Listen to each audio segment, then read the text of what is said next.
Another week winds to a close, and it's now Friday night, a few days after the conductor came to Terry for his favor.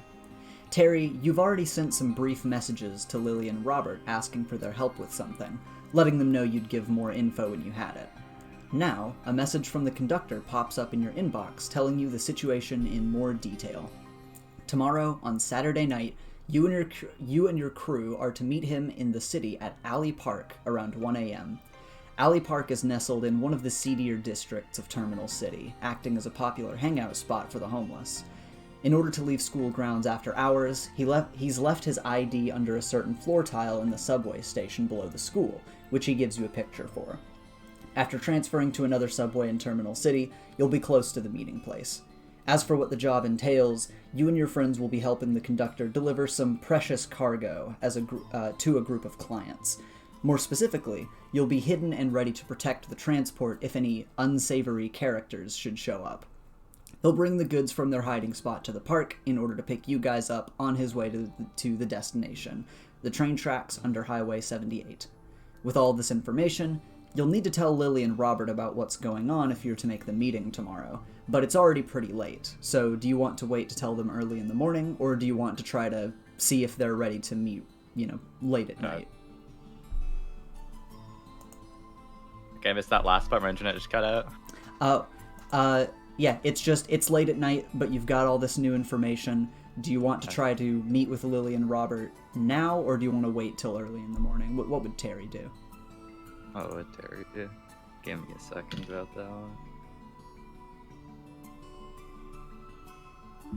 You can wait till morning.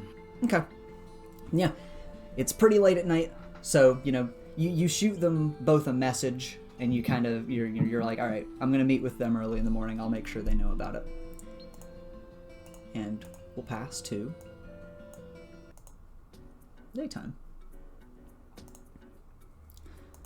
So after waking up, you've sent your messages to them, and so now you just need to situate, where do you want to meet up? It's the area least likely for Nelson to just spawn. Answer is, he could be anywhere. Where will Ethan put him? Probably in the courtyard. Where's the least suspicious place to be in the mornings? Well, now, since it's early enough, you know that, all of you are within the dorm building, and you all have your own dorm rooms if you wanted to go meet them there, or you could call them to some private place on campus if you so desire. No. You just go meet them in the dorm rooms. Okay. Whose dorm do you want to meet at? It's a good question. Go to Lily's dorm room. Okay. Lily, do you let them invite themselves to your dorm?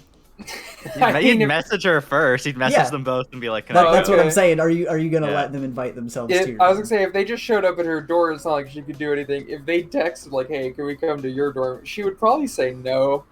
Okay. In which case, we go to the other Frogman room. So you're both wanting to meet at Robert's room. All right. Yes. Let me get that situated. How does Robert live? Now we'll figure it out. Okay. So Lily, of course, you've gotten the message from Terry, and you walk over to the boys' side of the dorm building, and Terry is exiting his room as you make your way down the hallway. And Terry, Robert's room is the one directly across from yours. Mm-hmm.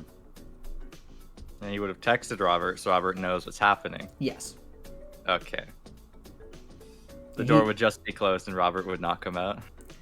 He basically just texted back and was like, okay, let me know when you're both here. And, it took a few minutes for Lily to get to this side of the building.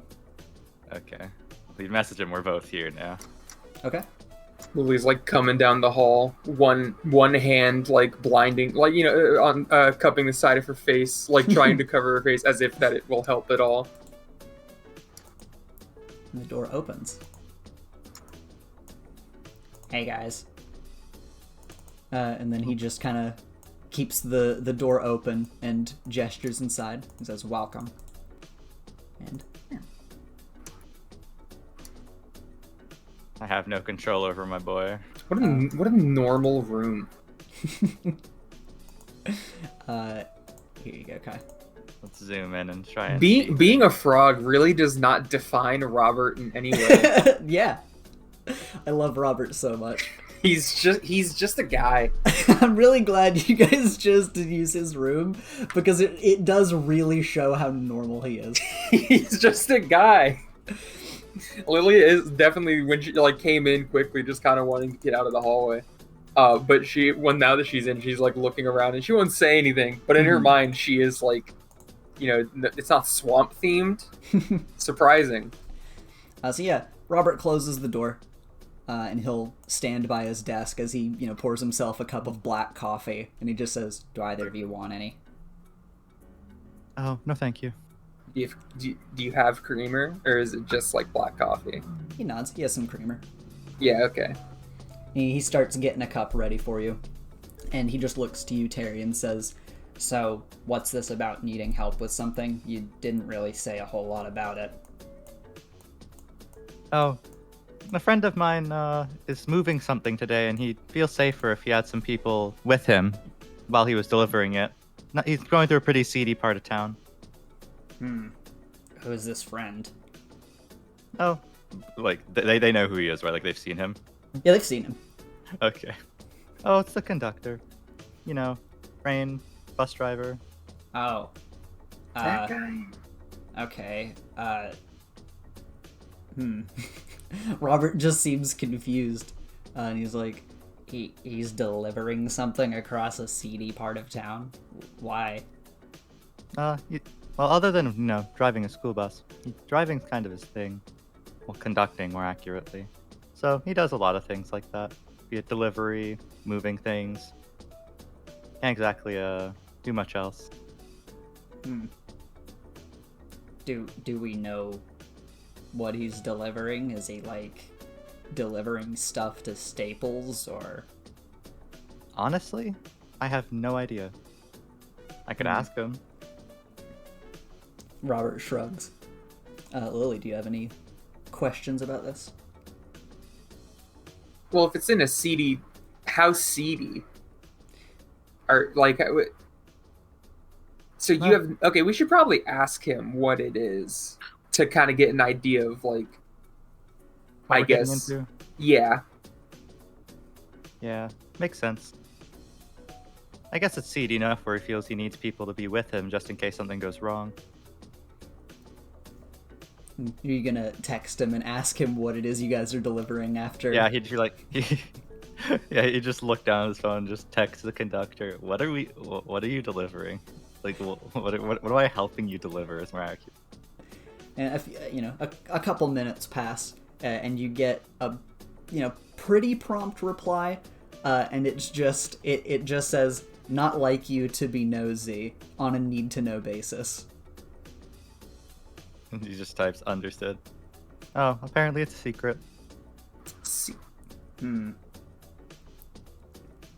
Yeah, he can be kind of sketchy, but well, he's done me a solid, so I'll help him out.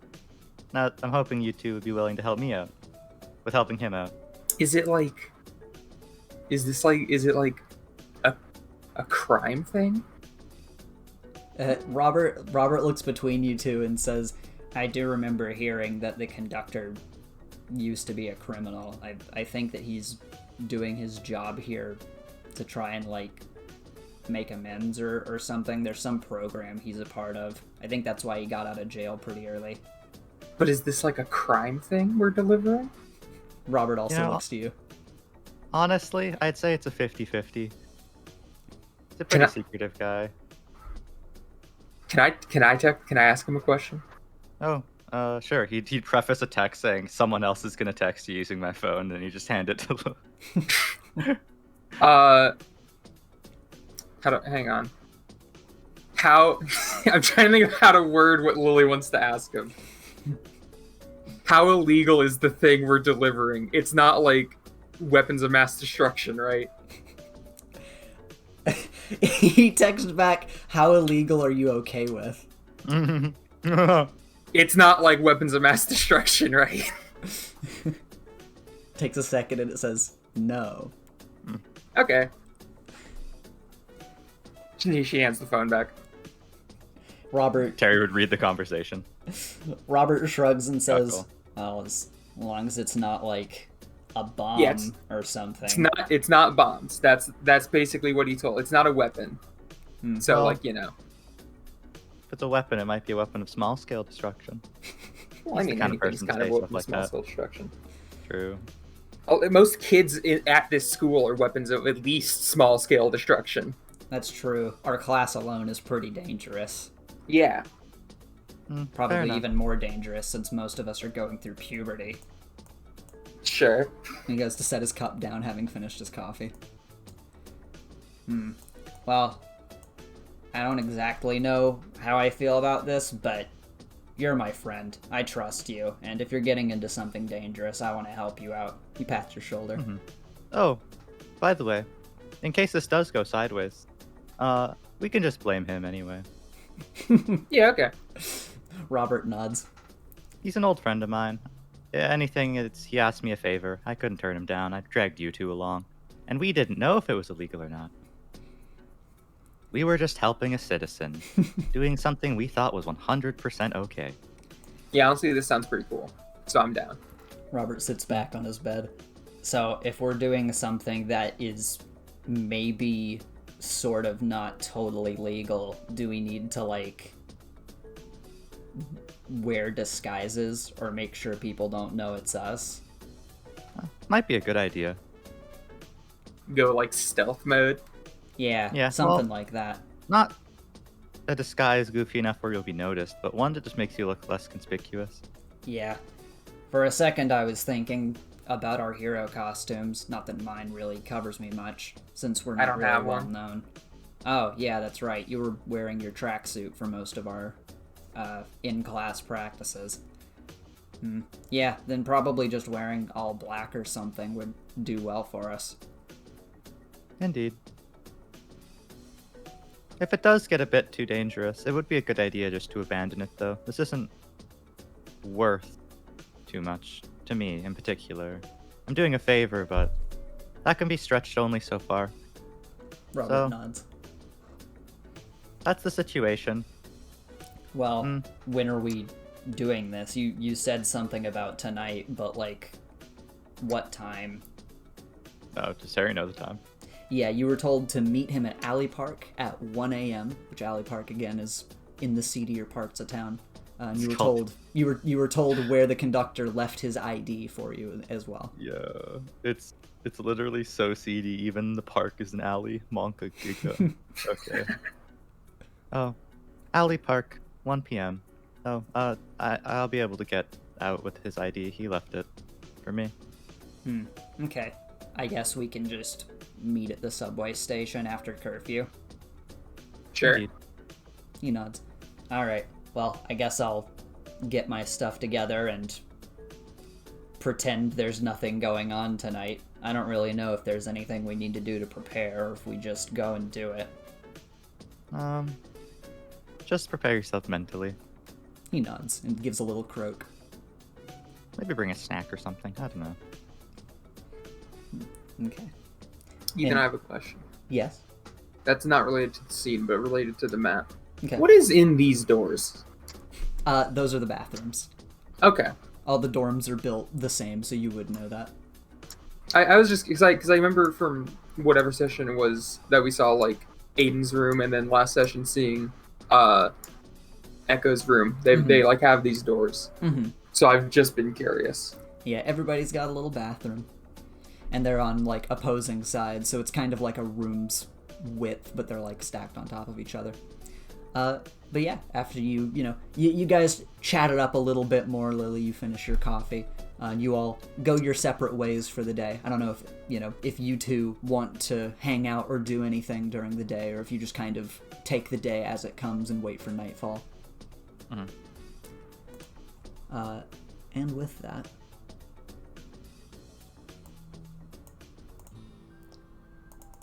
night falls. Getting the map zoomed properly. Here we go.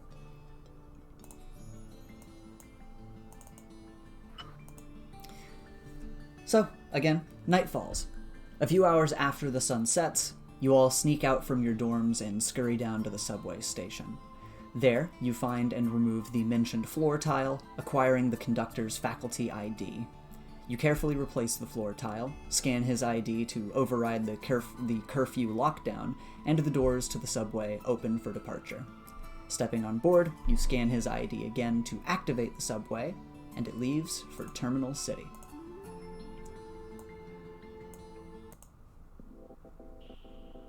We've got a little subway map now. Whoa. Can't wait for the train fight. With the subway en route, you guys are free to move about the car, sit down, chat, and do whatever. You've got a little while before you'll be there. Ahead of you, as you exit the front car, you see where Robert sat down when you guys entered.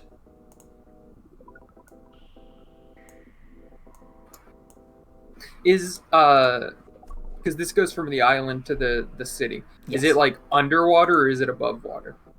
This is underwater. Is it underground? Yes. Damn.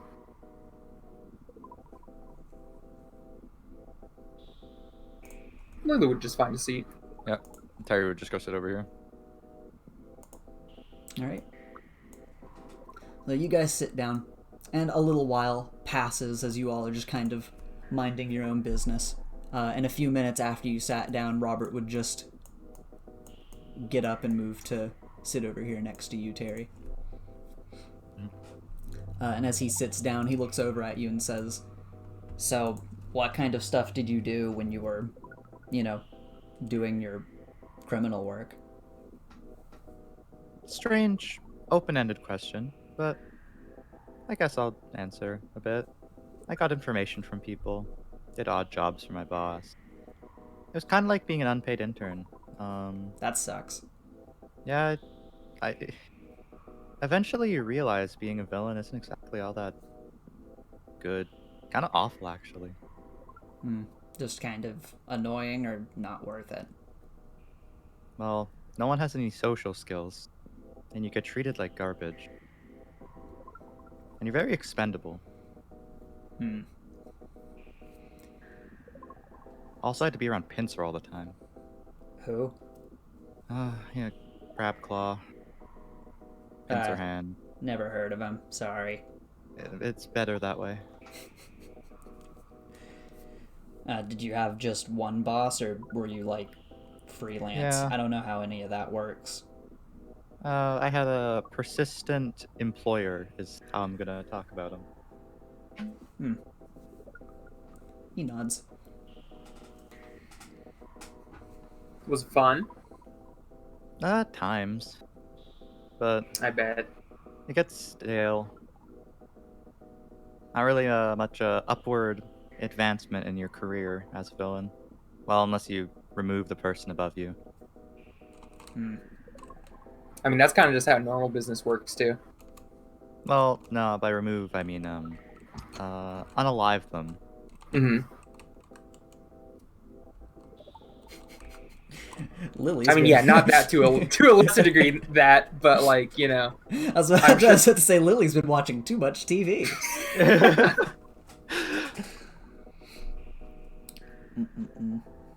Yeah. Also, not very good living situation. Being on the run all the time isn't exactly pleasant.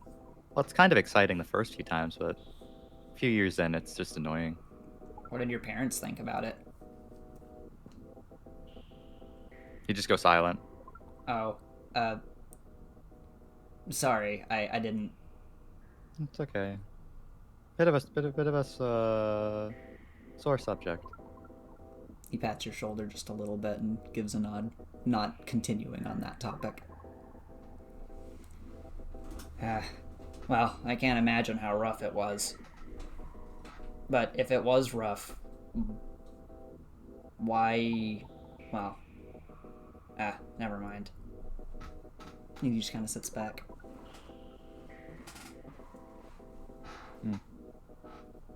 Terry would just have his hands in his lap, just twiddling his thumbs.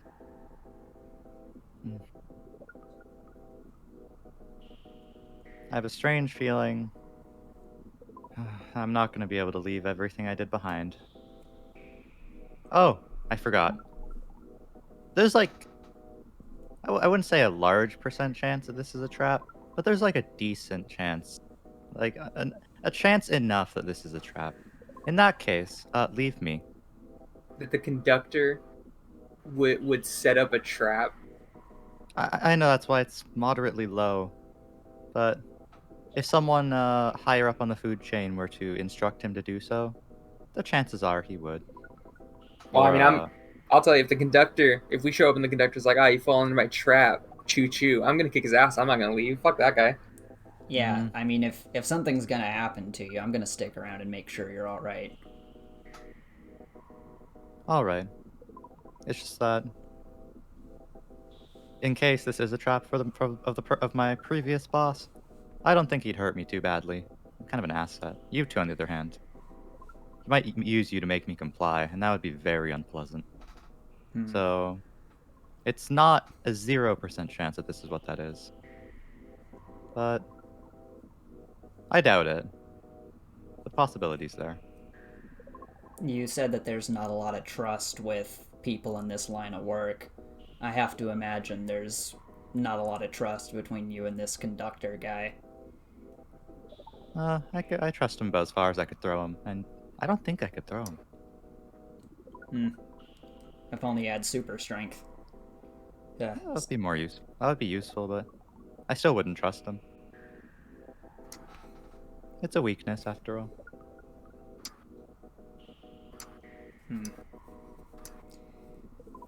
Well, at least you're not having to go alone. True.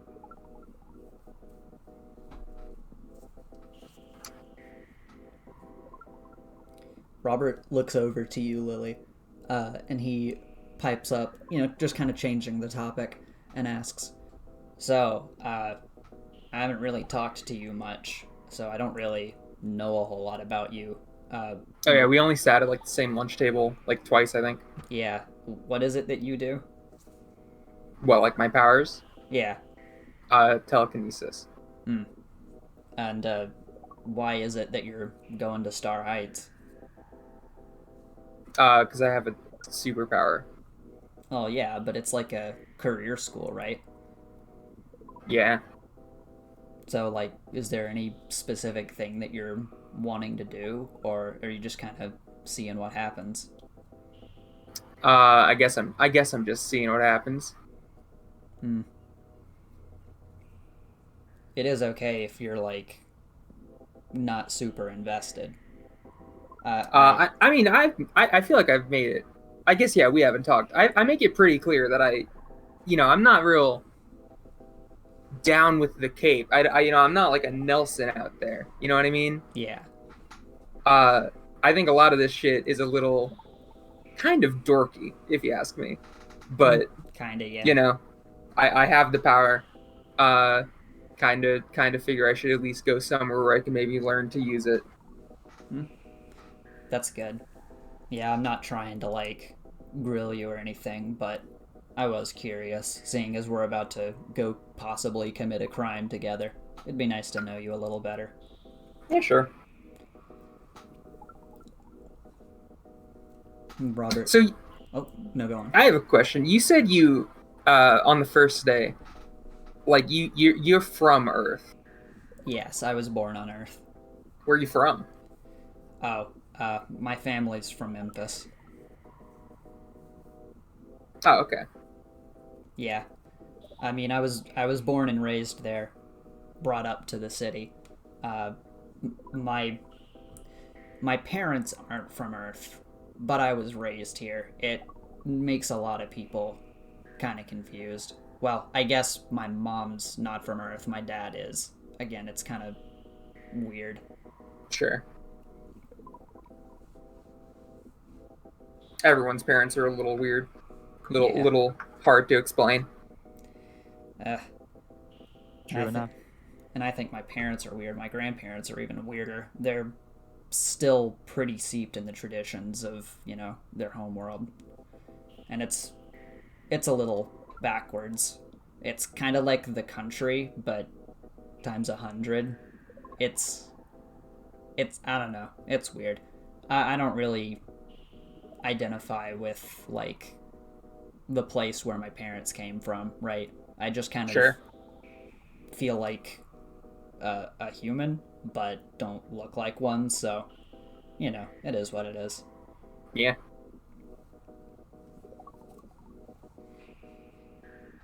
How about you? Where are you from, Terry? Oh, well, where is Terry from? It's a good question. That's a good What question. producer Terry? I've never thought of this.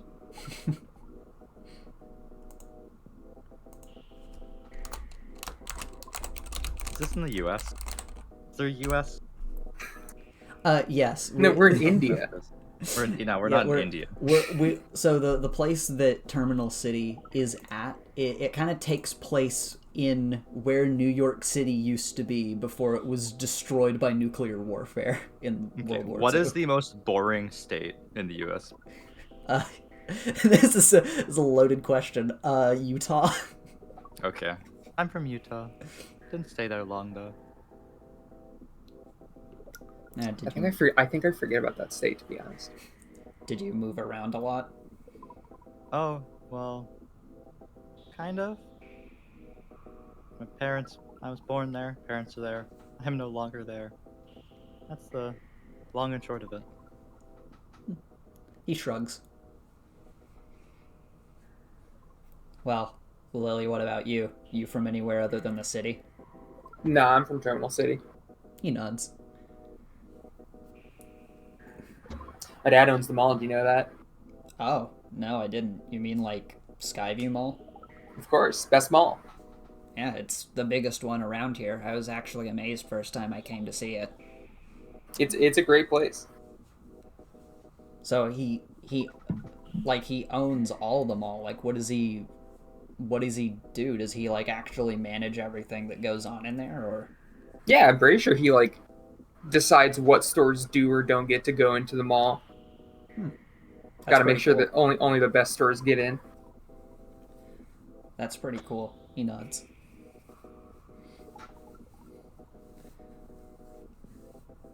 So, is your mom also a business person? No.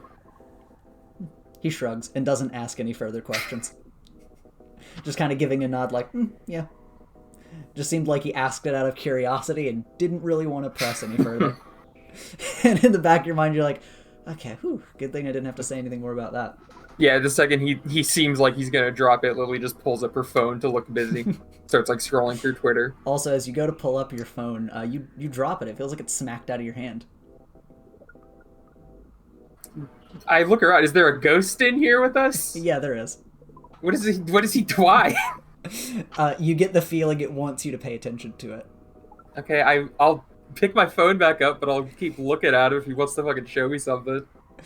It just seems like it wants you to pay attention to it. Like it has a need or like a desire, and you're like the only person that's able to feel that it's here. And it goes to try then I roll my eyes and I look away from it. Fuck that guy. It goes to try to swat your phone out of your hand again. Should I roll something to not have that? I guess there's no like reflex save. I mean, I'm just trying to not have my phone hit the ground and shatter. Oh yeah, no, it doesn't seem like he's trying to break your phone. It just seems like he's trying to like make you like clumsily drop it. I'll just slip it back in my pocket, but still not look at him. And after like dropping your phone and fumbling with it for just a second, it seems like Robert like kind of eyed you for just a second, but just went back to like looking out the window or something past you. Meanwhile, I get motion sick.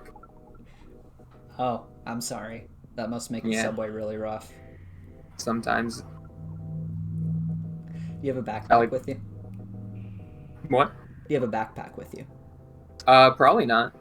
Okay. Because I didn't have to pack anything.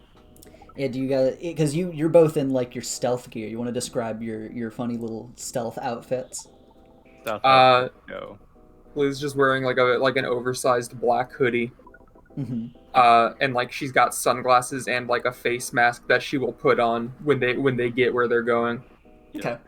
Terry's just got, like, black shirt, black beanie, face mask. Lily painted her nails black as if that matters. Robert's wearing black sweatpants, a long sleeve black shirt, and a black baseball cap. Yeah. Way less sketchy looking people like that. But also, he is not wearing gloves or shoes. Sure. But yeah, the ghost is just kind of like hovering around you and seemingly like trying to bother you and get your attention. It just, as the ghosts do, just kind of being annoying. Lily will just pull up her hood and tug on the strings a bit to like close it a little, just to kind of try to block him out.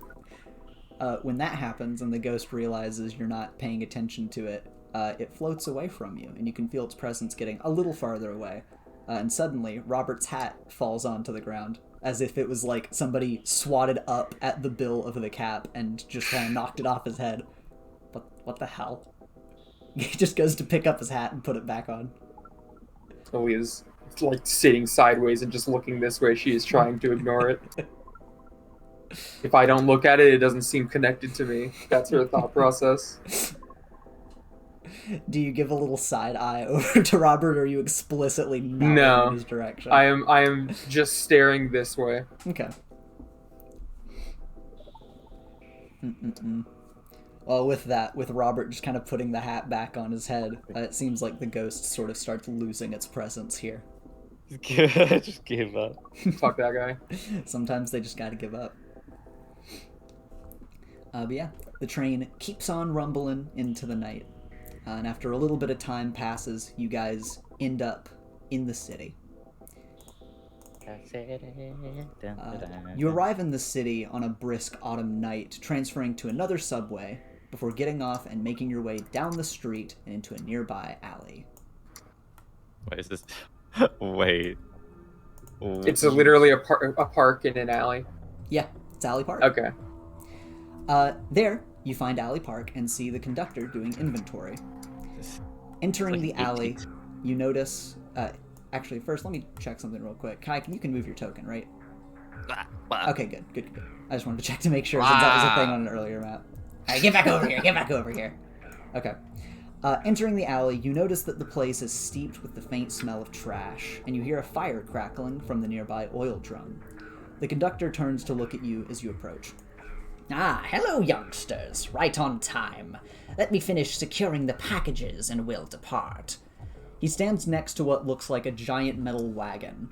It's shaped like a box, complete with a roof and two big back doors, though there doesn't seem to be an engine. So this is it? Yes, this is what we're going to be doing transport in. My trusty boxcar. He smacks the side of it. Cool. He's just kind of... It does like a very, very, very light sigh. Okay, where are we sitting?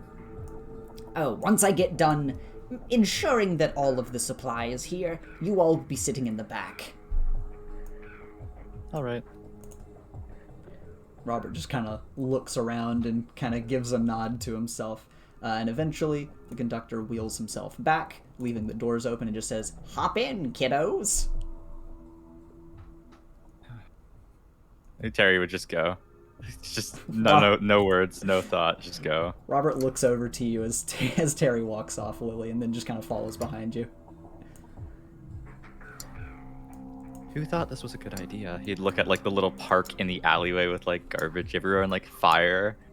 Oh, and this was an abandoned lot. Someone just left it. Grass eventually growed, and well, then vagabonds started using the area.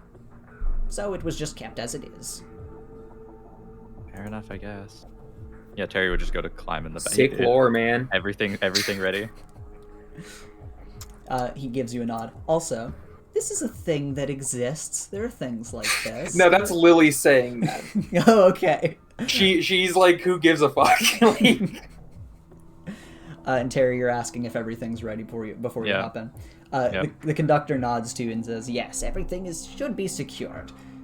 Now, while you're back here, the windows are tinted, so no one should be able to see inside. So I'm just going to have you back here with, all of the crates. so that if anything happens, you can hop out and do what you all do. All right. Oh, in that case, he'd walk over here and grab the lid off this metal garbage can. Be like, this'll do. Okay, you're just gonna take the lid of the garbage can with you? Yeah. Okay. I'm gonna peer inside the garbage can. Is there anything inside I could take for a weapon? Is there 5 gold? They're 5 gold. There's just a bunch of trash and a banana peel. Is there glass? Could I take a glass bottle or something? Could that conceivably be in there? Do you want a broken glass bottle? Well, if it's broken. There would be I could, there'd be broken glass bottles in there, but not much else. Then I'm not gonna throw that. I Okay. could have thrown just a normal glass bottle though. Yeah. Not much left in there. I mean, also depending on who ambushes us. If it's normal dudes, I can just hit them. But if it's like cyborgs, then like also throw a fucking car at their head. Robert does give you guys like a little. He kind of furrows his brow a little bit that you guys are looking in the trash, but doesn't make any comment. This is you weren't there for our like training day thing in the simulation room. Most of my attacks were made with trash can weapons. Oh. I guess. And it worked. I guess that stuff is easy to throw. Yep. And a baseball bat. I did find a baseball bat. Oh. The conductor looks at you and says, "Well, hop in."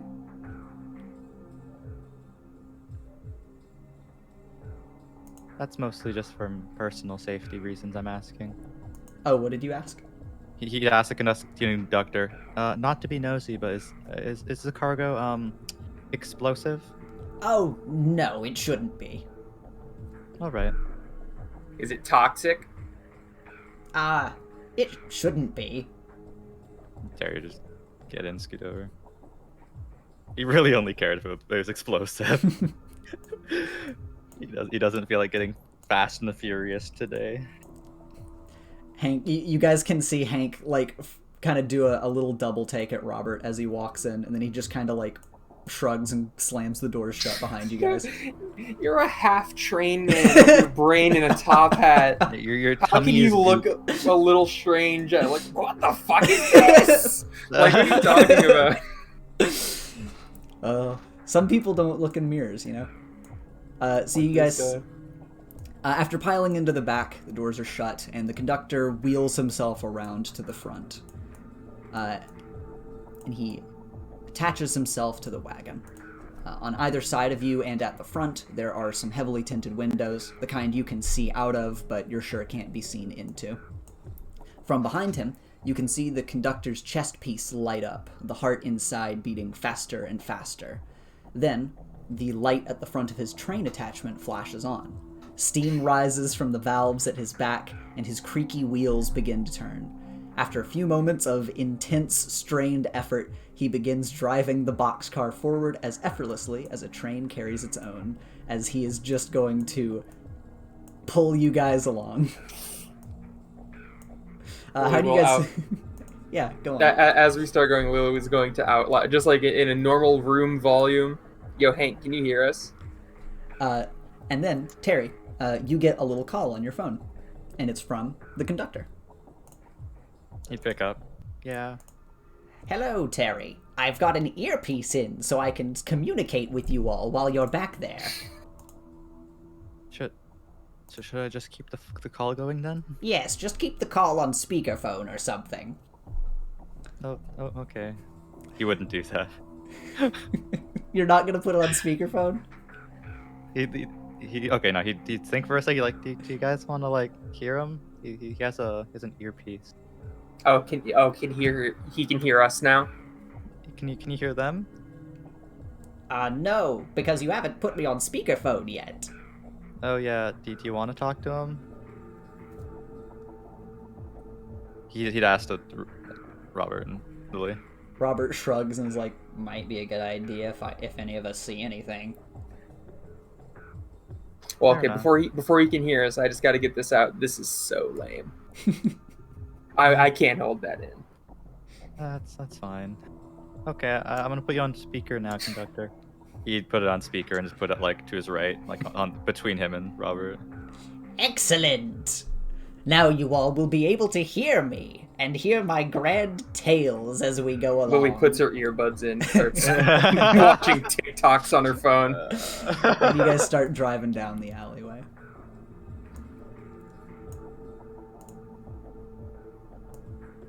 There's green slime coming out of this trash bag. It's for the Teenage Mutant Ninja Turtles.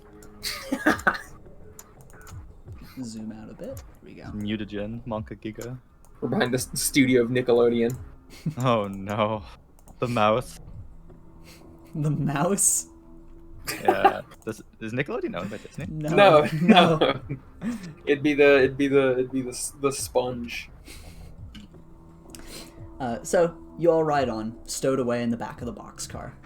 It drives on at a steady pace, though not fast enough to warrant too much attention. Let me get you guys a-movin'. Did Robert and I switch places? Yeah, I had this preset, so you guys are where you are. I wanted a window seat.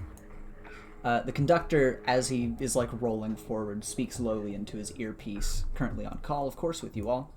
All right, we're going to be taking the next left up ahead. Watch the crates. And as you pass by this alleyway, you all notice from the window 2 thugs are standing here. Well, random people, I guess.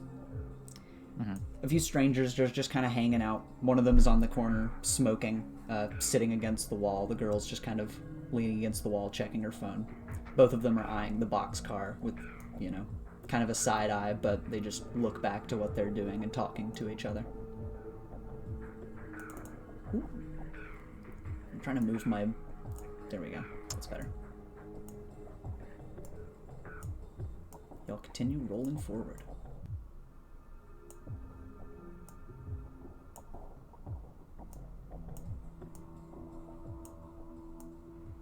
Of course, the creaky metal wheels go over broken glass bottles on the ground. You guys can feel it a little bit as it kind of crunches.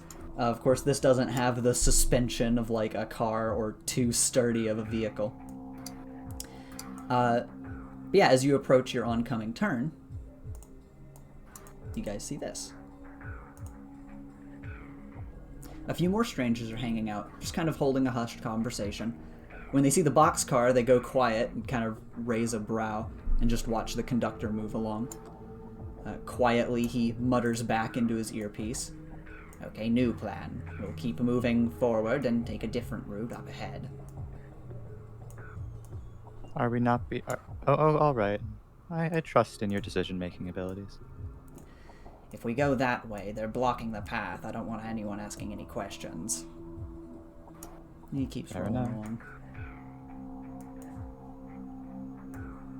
Curse me, making vertical maps.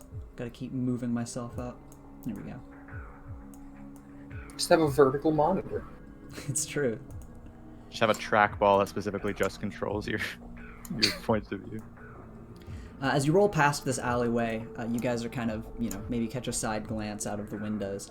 And you catch a glimpse of these two pulling out bikes and rolling back out into the main alleyway, kind of with their eyes on the boxcar. Further back, you see the other two also pulling back out with bikes. These guys, one of them is already on their bike. The girl that's on her phone seems to be talking into it as she's getting onto hers. Mm. But the conductor does not seem to notice. Conductor, we have people on bikes behind us. What?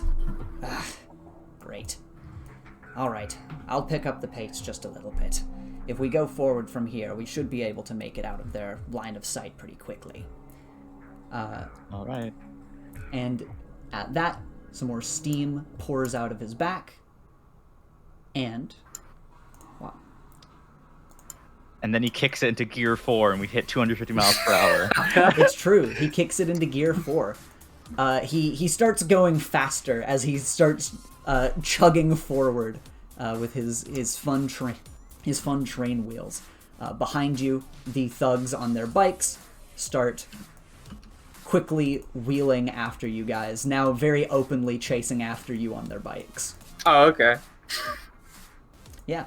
Do any of you want to do anything, or are you going to give it a minute as he tries to like pick up the pace and build some distance? I do have something I would like to do. Okay. Whoever is at the front of the pack of these bikers, Mhm. I would want like a ghost to come out and just grab their front wheel so that it stops spinning and they immediately wipe out. Okay. Let's see. Yeah, that's not a... Is that something that would be considered affecting the environment, or is that just... You would say so? I said I wouldn't say so. Oh, you wouldn't say so. Yeah, you're just giving your command to a single ghost. So yeah, roll your superior move for me. Hog. And you'll just be grabbing one of these two guys. They seem to be, like, equally important, but just one of them is, like, a little further ahead than the other. Yeah, not whoever's leading the pack is in whoever's most important, just literally whoever's in front, so that if they wipe out, it is the most hard for everyone to pass by them. True defronting them. Yeah. No. Pagu. Yeah, listen up, spirits. And that the full hit just means it does what's intended, right? Yeah. Okay. Then yeah. I think so, at least. You kind of, you give a silent command to one of the spirits lingering around you, and it flows out from behind the boxcar. This dude's front wheel just stops spinning, and it looks like he bumps forward to do a wheelie on his front wheel before just eating shit on the ground, and this dude tumbles into him on his bike and also falls on his ass. As you two, as the boxcar starts like making some headway and widening the gap between you guys, these guys pull forward and stop, just kind of like confused that these guys tripped over each other as you continue on. Get fucked. Nicely done. You guys are down here now. So again, the conductor is just charging ahead. You guys seem to be steadily gaining more and more speed as he moves forward. And as the boxcar quickly drives down the alley, the conductor, clearly aiming to continue straight ahead, you hear him yell over the phone, "Sharp turn ahead!" You don't remember him mentioning a sharp turn, and when you look out of the front window, over his shoulders, you see this. What a well-shaded car. A black van comes barreling down the alleyway towards you all. The conductor feverishly takes a sharp right, and the boxcar drifts, tilting on one wheel. However, the van is coming in fast and is about to slam into the wagon. What do you all want to do?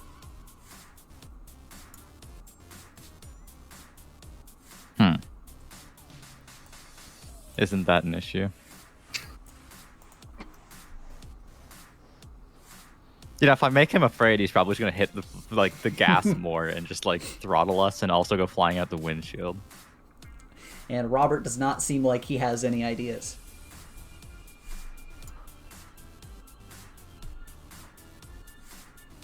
Would it even seem like if we managed to make if I sent a ghost to just hit the fucking brakes on this thing, I feel like at this rate he wouldn't stop in time, would he? No, it seems like you're gonna need something more impactful than that.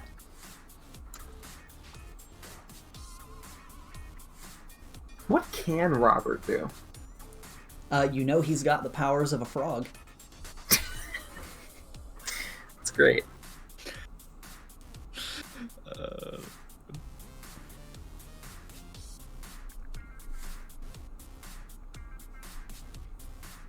You guys have any ideas? Thinking. I mean, I can just send a ghost out to hit the brakes to at least try to slow it so that if anyone else can do anything. Because my ghosts are not strong enough to stop a car. Mm-hmm. And I'm not gonna mark my doom track. Okay. Then, Terry, do you have any additional ideas? There's not much Terry can do here. He didn't see this coming. He has no plan for it. Yep, then... And it's a truck. Then you guys bolt ahead. I'm going to change our fun visuals because turning this would be too annoying given how I made this map, so... Whoa! You guys take the sharp turn, and the van barrels forward, and Lily, you send some ghosts out to try and, like, help stop the vehicle, at least. So roll for me a freak roll.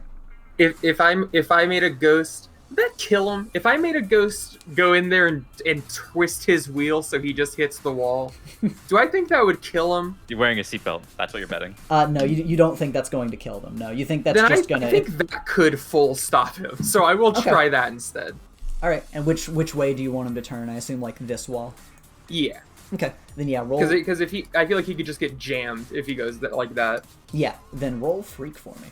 Yeah, still freak. Am I angry? I'm not angry. What a shame. Yep. Okay. Let me check real quick. Unleash your powers. It's either unstable or temporary. Given the nature of this, it kind of already is that. So, I'll cut the middle. So you do. You send some ghosts out, and effectively, like, you know, a few ghosts are able to kind of help guide the car in a way where, you know, it'll help make the turn even sharper. You send one ghost inside to just, like, start spinning the wheel wildly, which startles the driver, and the van does pivot and crash into the wall here. But since this was a very fast and sudden situation, it happens just in time for the van to nick one of the wheels of the boxcar, and it jostles you guys around a bit. So roll to take a powerful blow. Both of you, specifically. After I remove myself from the situation, I'm just like, I'm done. I jump out the back. Roll to take a pop. Where was that again? Yo, I have no conditions marked right now. I'm actually doing really well. Pogoo. Was that the flat D6? 2D6? It's at the top of your conditions thing. Yeah. Oh. Okay. So Lily, since you were the one to send out your ghosts, you know, you kept one or two behind to help sort of, like, buffer the blow, since you kind of more than anyone reacted and were ready for that situation. Terry, you got jostled in that, so you get to choose one from the 7 to 9 list of take a powerful blow. You can lash out verbally to provoke a teammate to foolhardy action, or inflict a condition on them. You can give ground, and the opposition gets an opportunity, which doesn't really apply here. Or you can struggle past the paid and marked 2 conditions, which you kind of can't do, because you only have one. He's just gonna yell on the phone, "Conductor, what's happening? You didn't mention any of this. Is someone after us?" He just says, "Oh, these must be some of those unsavory characters," he says in a panic, also not expecting the van. And he turns really sharp for this next corner as well, which thankfully this time there isn't, like, a van that you guys are needing to avoid, but it's another sharp turn, and this, you know, this kind of pisses you off a little more, Terry. You're like, this is so fucking annoying. But he takes the sharp turn once, then takes another sharp turn, and you guys... Oh, yeah? As we're passing this way, could I open the door slightly and have my ghost zip this glass bottle into my hand? Yeah, sure. Cool. You guys just see me open the door and fucking zip a broken glass bottle into my hand that I'm holding by, like, the fucking spout. And then I close the door. I will also say, just since you opened the door you'd be able to see what's going on outside, as you open the door and zip the glass bottle into your hand, you can see that some of the bikers, you know, they were a lot farther back. But as you guys are going around this corner and continuing on, they seem to be, like, driving through the narrow gap between the van and the alleyway, still coming in your guys' direction. And you close the door behind you. Do you guys want to try to do anything to stop them up again, or do you just want to, like, let the conductor do what he's doing?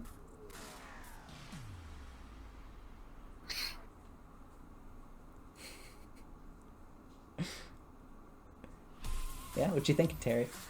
Robert, how good are you at throwing things? About as good as a regular person, but my tongue might be able to help. Why? Well, I'm not gonna ask you to lick this garbage can lid then. How accurate are you at kicking things? I have pretty strong legs. But how accurate? I'll do my best. Okay. You kick this trash can lid at them. He kind of leans back and props his legs up, giving you a nod. Okay, we're gonna do this we're gonna do like a Robert Ballista garbage can lid launch at this person because they're unfortunately there. Okay. All right, and Lily, you're gonna open the door for him. Do you want to? Yeah. You want to put your hand on this ball with anything, or are you just opening the door for him? I mean, I could just have like the ghost float it in front of, or hold it in front of his legs. Okay. Yeah, you guys just you hold up the thing, get ready for him, and Robert is going to kick it in their direction. Let me roll a little private roll. And he gets a full hit because Robert. He does get a full hit. And he deserves it. I like to think he like fucking Captain America's it, and like bounces around and hits this. Yeah, shit. you kind of hold this up, and Lily, you have it float in the air in front of him. He gives it a hard spring-loaded kick, and you guys watch as it bounces from here. Goes basically right in front of this girl, which cuts her off and makes her spin out and fall to the ground. Smacks into the front of this guy's bike, which knocks him over. Hits this wall, and it like slams into this guy's shoulder and knocks him into the other biker, which makes them all eat shit again. Annihilated. He puts Fantastic his legs. shot. Strike. He puts his legs down and goes to give you a high five. Terry reciprocates a high five. Nice. All right, and you guys continue on your way. He turned the phone off speaker for a second just so the conductor couldn't hear him, and he'd cover the mic. I have a strange feeling that these goods are, let's just say, liberated from someone else, or someone wants them. Yeah. It's not like he could stop us if we want to check what the goods are. As you say fair. that, you guys appear in this alleyway. You come out into another cross-section, only to see a yellow car parked to the right, forcing the conductor to take another sharp left. However, those looking ahead will see that this path ultimately ends in a dead end. The conductor, also seeing this in advance, slows to a stop by pulling on the brakes for his wheels. So you guys just are launching yourselves this way and slowing to a stop. And as you guys are, like, seeing the car behind you, you're like, ah, shit, okay. This is great. I'll hear the kss of his steam engine as you stop barely just in time for him to not slam himself into the wall. Conductor. He'd whisper in the speaker. Yes. Did you not plan an escape route while you were doing this? I planned a few escape routes, but they filled up most of my alternate routes before I could get to them. I didn't think they'd be this prepared. And then, suddenly, headlights from the yellow car spring to life, and the engine purrs. The doors to the car open and shut with a slam, and you see two people step out.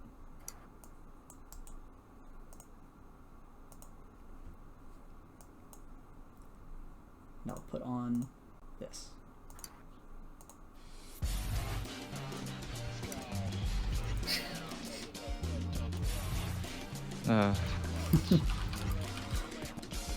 From afar, they approach the wagon as silhouettes against the car's headlights.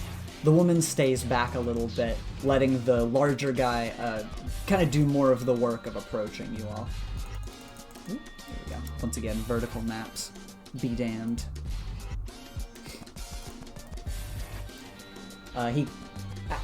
Eventually, as he's getting closer, you guys start to be able to see a little bit more detail on him. And what you see is this.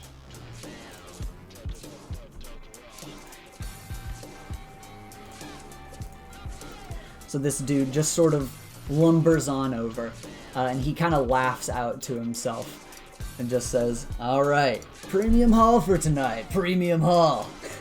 Oh, man. All right, old man. Now there's a guy who peaked in high school. All right, old man, listen up. If you don't want your wheels ripped off, sit back and take your 10 minutes. Not that you can do much, pinned against a wall. He just kind of chuckles to himself, and he goes to open up the back doors. I'll whisper to Robert when he gets close, kick the doors open. He nods. Hit him with it. When he gets close, Robert kicks the doors open, which knocks this dude back. And you guys see that it sends him, like, skidding on his feet back along the alley a little bit as the doors are knocked open. This was not enough to knock him over, sadly. Yeah. I mean, he looks like a mutant, so... You guys can see a little more clearly, of course, now that the doors are open, that he's just wearing, like, weird, maybe football gear it seems to be themed after. But yeah, the doors are open now. Do you guys want to step on out? Yeah, Lily will step out. She'll step out coolly as if she is, this is not a problem. Robert, like, kind of uses his sticky hands and feet. He kind of, like, climbs out along the door and hops onto the top of the boxcar to stay back a bit, but still perching himself up high. Terry would just come out. Sigh. I'm like tossing the broken bottle in my hand up and like flipping it before catching it again. He kind of like, you know, he rights himself and kind of like rubs his chin a bit, and he just smirks and says, all right, so he's got some thugs with him, that's fine. Just have to crack a few skulls before we get our prize for the night. Hey Nancy, call the other guys to catch up already. And he starts cracking his knuckles, and it seems like he's ready to beat down on you guys. Oh. Okay. You have anything to say? Let me think for a second.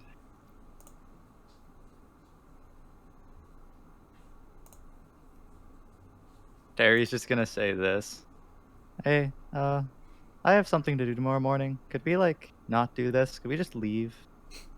He shrugs and says, hey, if you just want to hand it over, then by all means, get the hell out of here. Oh, no, I meant you.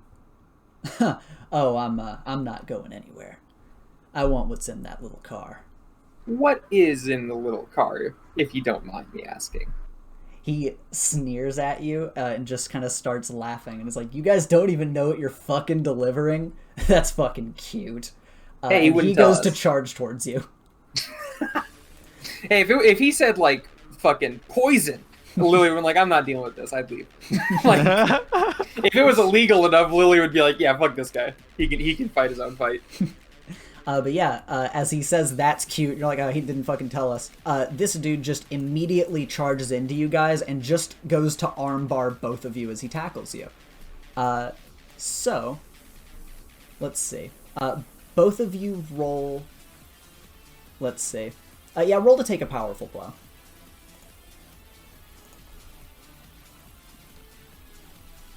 Monk. Wow-woo! Kapow! Wow-woo! Wow! God, that would be great if it wasn't for take a powerful blow. Well, you both got a 10 plus. Or no, you didn't get a 10 plus, Deiko. You got 7 to 9. So, Deiko, you can choose one from the 7 to 9 list, and Kai, you got a kapow, so you get either the 10 plus or 2 from the 7 to 9 list. So yeah, Deiko, you first. What do you want from this? Oh, I have to open it up again. You're alright. The basic moves for players. Let's see. 2 conditions, huh?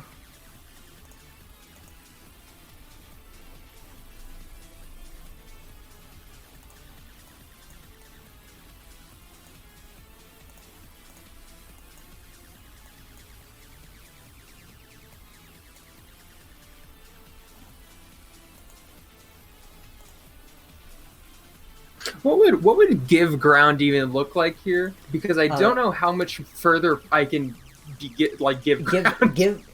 Give ground is just like you're giving them an opportunity, so it's like you're kind of saying, oh, I get knocked off balance, and they could follow up with something else. Which, based on how hard this guy's tackling into you guys and how strong he seems, you feel like would be dangerous. But it just depends on whatever you think happens here. Oh yeah, I should be marking potential repeatedly. No, don't mark potential for the failures on this, since everybody else isn't here. Yeah, this one's a special session since it just has you guys. We gain nothing. But Ethan, We I'm so only good at marking stand to potential. lose. So good at marking potential. I'm trying to think of what second, because I don't want to give ground because I think he'll just kill me. I don't want to.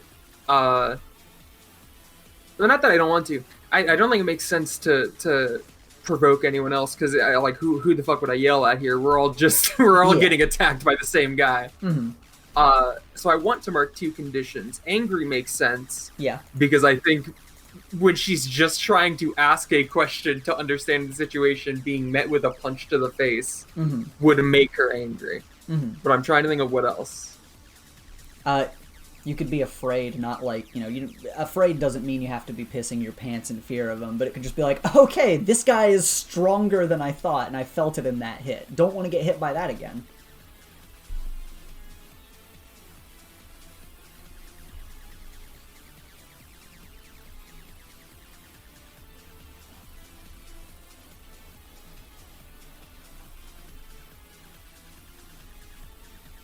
And plus, you also mentioned, you think that if he knocks you back and takes another hit, he could just kill you. That is true. Yeah, I'll do Angry Afraid. Okay. And then, Kai, since you got your 10 plus, over this list, what are you thinking of taking? And you can choose 1 from the 10 plus list or 2 from the 7 to 9 list.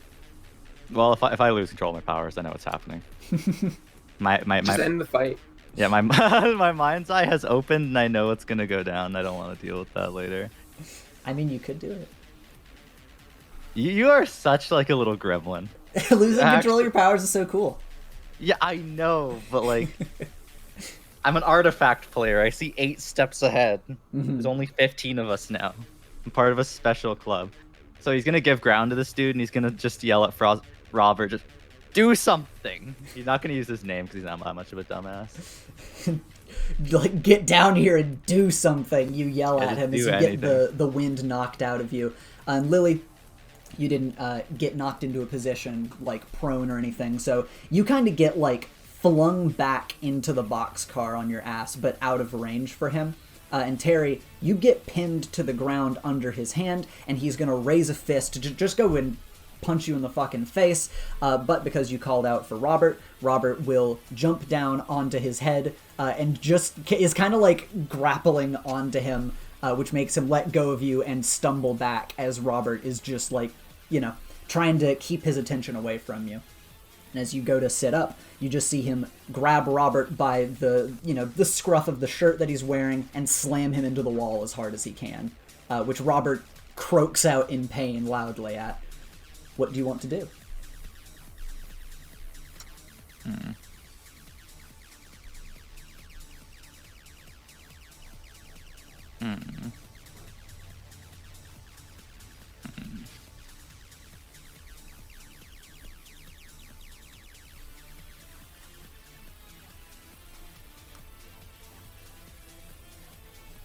Yeah, Terry's gonna get him with the fear gas. Okay. So what is it specifically that you're doing here? Are you just trying to like, push the gas in his direction and make it breathe, make him breathe it in? Yeah. Which power are you using on your sheet? Be the monster. Okay.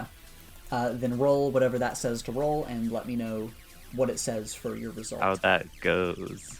Yeah. Let me know how that goes. Please. Be the monster.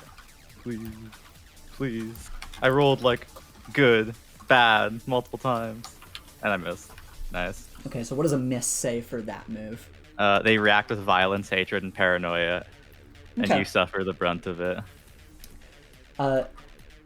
Yeah, so Lily, you look and you see Terry exhaling this weird fog out from his mouth, and the fog sort of starts to envelop him, and he takes on an intimidating stance, and you can see that when this fog appears, it kind of drifts over towards Mr. Quarterback over here, which he gets a whiff of it and just drops Robert onto the ground with a little whimper. And as he looks over at you, Terry, you're like, okay, I'm going to try to like piss him off or at least throw him off balance.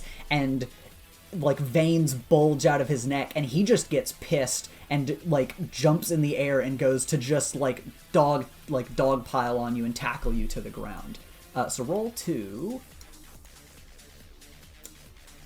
take a powerful blow again. Come on. I rolled bad for the thing I want to do. I rolled a full hit for the thing I don't want to do. Now, by the laws of Kai RNG, I'm going to roll like a 9. Okay, there you go. You rolled double ones. Yes, So so many conditions. he goes to tackle you to the ground, and you're able to, kind of parry out of the way. You can either, go to either side of him if you wish. But you manage to dodge out of the way of his attack, thankfully. And of course, you're standing strong out of the way of basically this bull that you caused to charge towards you. And Lily, there's an opening for you to do something. But first, Terry, where do you want to move to? So he tried to dogpile on me and I dodged him? Yes. Okay, he'd move behind him. Okay. Go on and move yourself wherever you're going. Okie dokie. He'd go like here. Okay. Yeah, you just kind of dash by him as he charges into the back of this thing, and it seems like he kind of bounces off of it with his shoulder as if he was like a wrestler charging towards you into the corner of the ring, and he turns towards you, and Lily, his back is to you now. While that was happening, I do want to ask, what are the crates in here like? There's one big crate, seems very sturdy, locked down, and then 2 smaller crates that are also sturdy and locked down, but they're like something you could easily like carry around with, 1 or 2 hands, where the big crate seems like something 2 people might need to carry. Okay, and there's no like easy opening mechanism that I can see? No. Okay.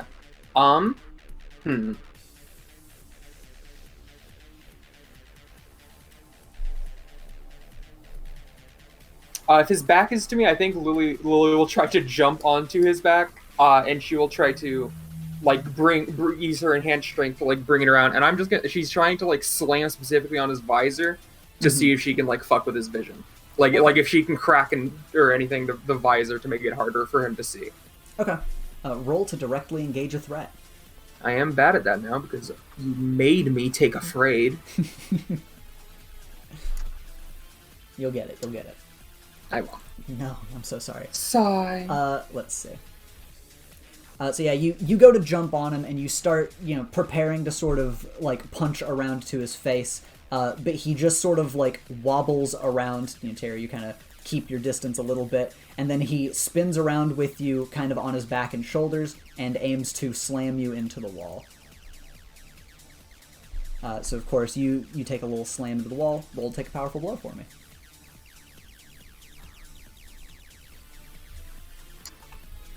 Nice. I should not have taken Afraid. Alright, which ones from the list do you want to take? Let's see.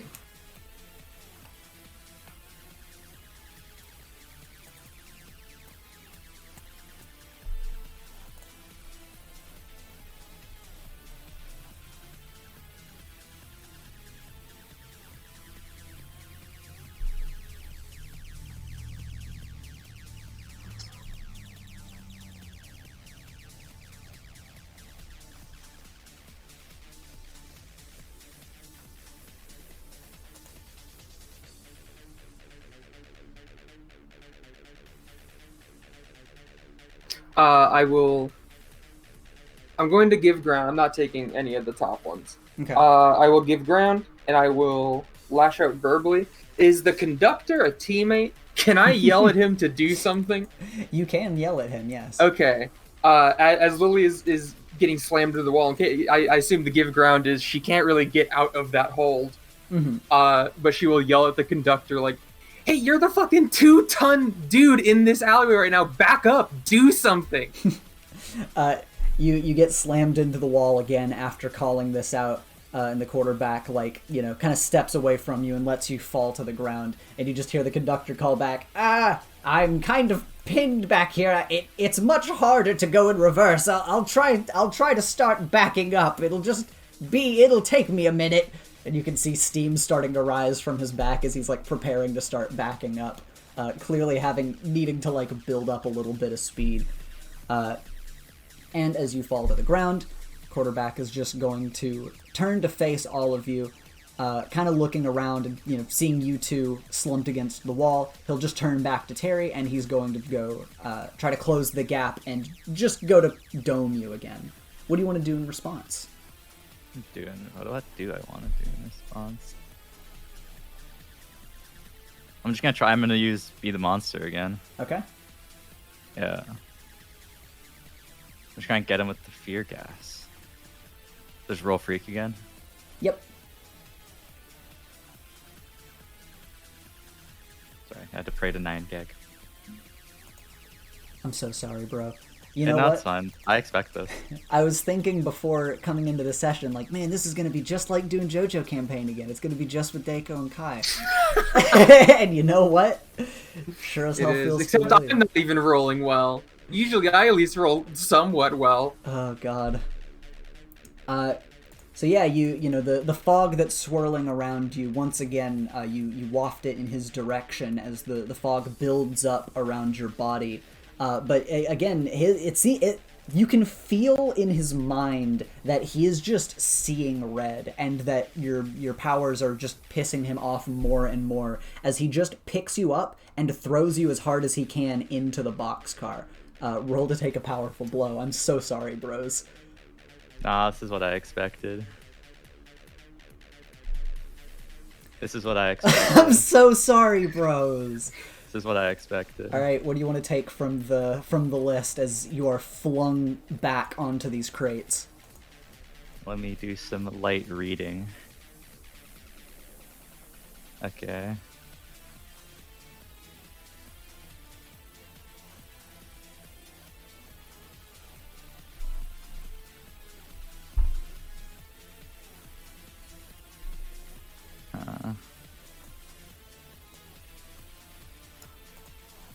I could just give ground and verbally assault someone. I've already done that.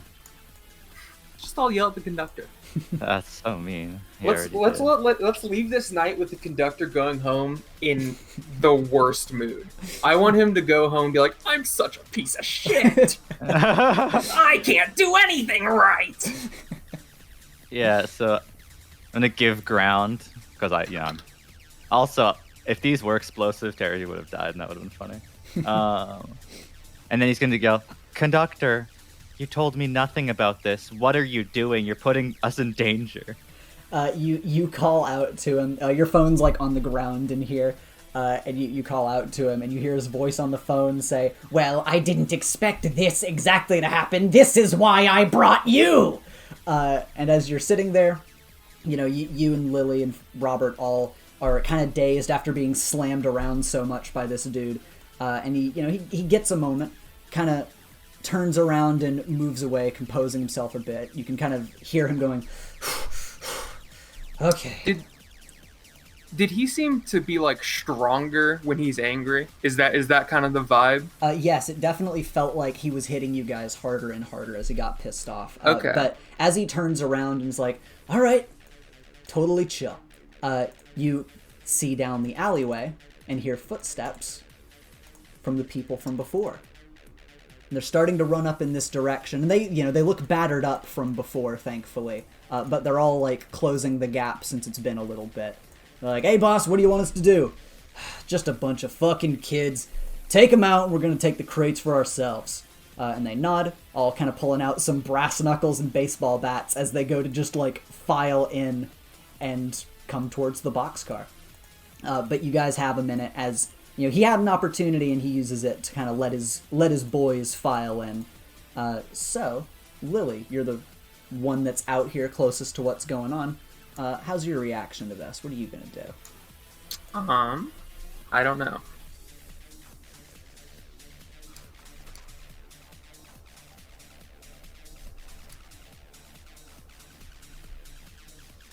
I mean, that's kind of my answer. Okay. My plan was to how I was going to next engage with this guy, and now like 8 people have showed up, so I have not thought about that yet. Okay. As you're laying there, you're kind of trying to figure out what to do, and you've got an idea for how to take care of the quarterback. Robert shakily picks himself up, which these guys all brace their weapons for. He's going to hop onto the wall up here, extend his tongue to quickly grab you and throw you on top of the boxcar, and he just readies himself defensively now that you're at least out of the way and not at kicking level.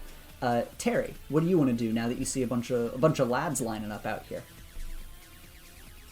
Oh my god, they're in formation. Oh no. Okay, Terry would just get out of the car and stand like here. Okay. You see these guys just kind of running forward, a few of them with baseball bats, a few of them with brass knuckles again, as they just start piling forward, and the girl just gestures to you and just says, if you don't want to get beat to shit, on your knees. I could be sleeping right now. He wouldn't say Robert, but he'd motion to Robert and just say like, go like move back. He nods and goes to like hop back onto the boxcar. Okay. Let's see. I have options now because they're clumped.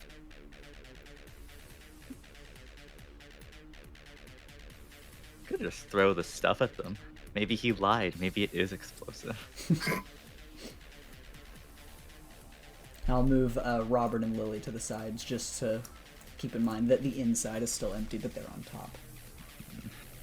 Rule 4 of KVRW luck is the cooler something I do, the better luck I'll get. So this has to be cool.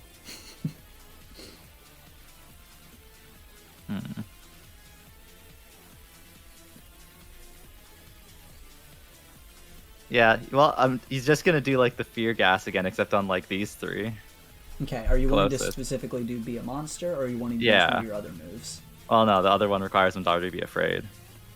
Okay. I don't think they're that afraid of like what they presume is 3 children and in the conductor. Okay. Lily's seen his gas thing a few times now. Could she understand? Because this is the first time she's seeing it. Could she understand that it's like they need to breathe it, and that's why it hasn't been working so far? Actually, let me look. Roll to assess the situation for me. No. Which is I'm good at superior. that. No, I'm not. Oh no. No, you're not really able to tell. Then I cannot help. Yeah. With Terry, yeah, you can use your Be the Monster roll. So go ahead and put on some more of that smog for us. Hey, I There you need go. help, baby. never need help. I Alright, always roll good. What's the full hit for Be the Monster? They are thrown off and make themselves vulnerable to you, or they flee. Okay. Then you breathe out more of this fog, and it envelops your body. And Lily, again, you and Robert are far enough away that you're not like breathing any of this in, but you can see it sort of distort a bit, which kind of seems based on your own perception, as you see what looks like a very foggy cloak go over Terry, something very reminiscent of the Deja for you. But you have no idea if this is what anyone else is seeing, and Terry, you have ideas of what these people directly in front of you are seeing, but when you just shamble out of the wagon, stand firm and are just like, hey, get back, and then you're covered in smog, these three look at you, apparently taking on a new and, like, monstrous form, and they all freak out and just book it straight back, like, pushing through all of the other guys, and running down the alleyway screaming. Okay. Also, I had to like mark one thing, and it's like I hurt someone or scare someone unintentionally. Okay. Hurt someone or break something you shouldn't have. But it really only affects those 3. Let me look at the move real quick. And with that clear angry. That's something you have to do on your own. It can't be the effect of a Okay. move. Let's see. On a 10+, choose 1. Frighten others you had not intended to scare. Okay, so you can either frighten someone you didn't intend to scare, you can hurt someone or break something you shouldn't have, or you feel like more of a monster afterward. Which one of those 3 do you think? Oh, you hurt makes someone or sense? break something you shouldn't have. Okay. Then I don't think you feel like more of a monster for like making thugs scared we could after he's gotten the shit kicked out of him. I don't know who you'll break or who you'll break. I don't know who you'll hurt or what you'll break that you shouldn't in this situation. Your fog could drift over to your friends and scare them if you want to. Because I know what that would be. But if you have an idea for someone you'll hurt or break that you shouldn't, then by all means. I am already marked afraid, so it's not like you can make my situation worse for me mechanically. Yeah, mechanically it wouldn't do anything. It would be like a roleplay thing. Yeah, I know.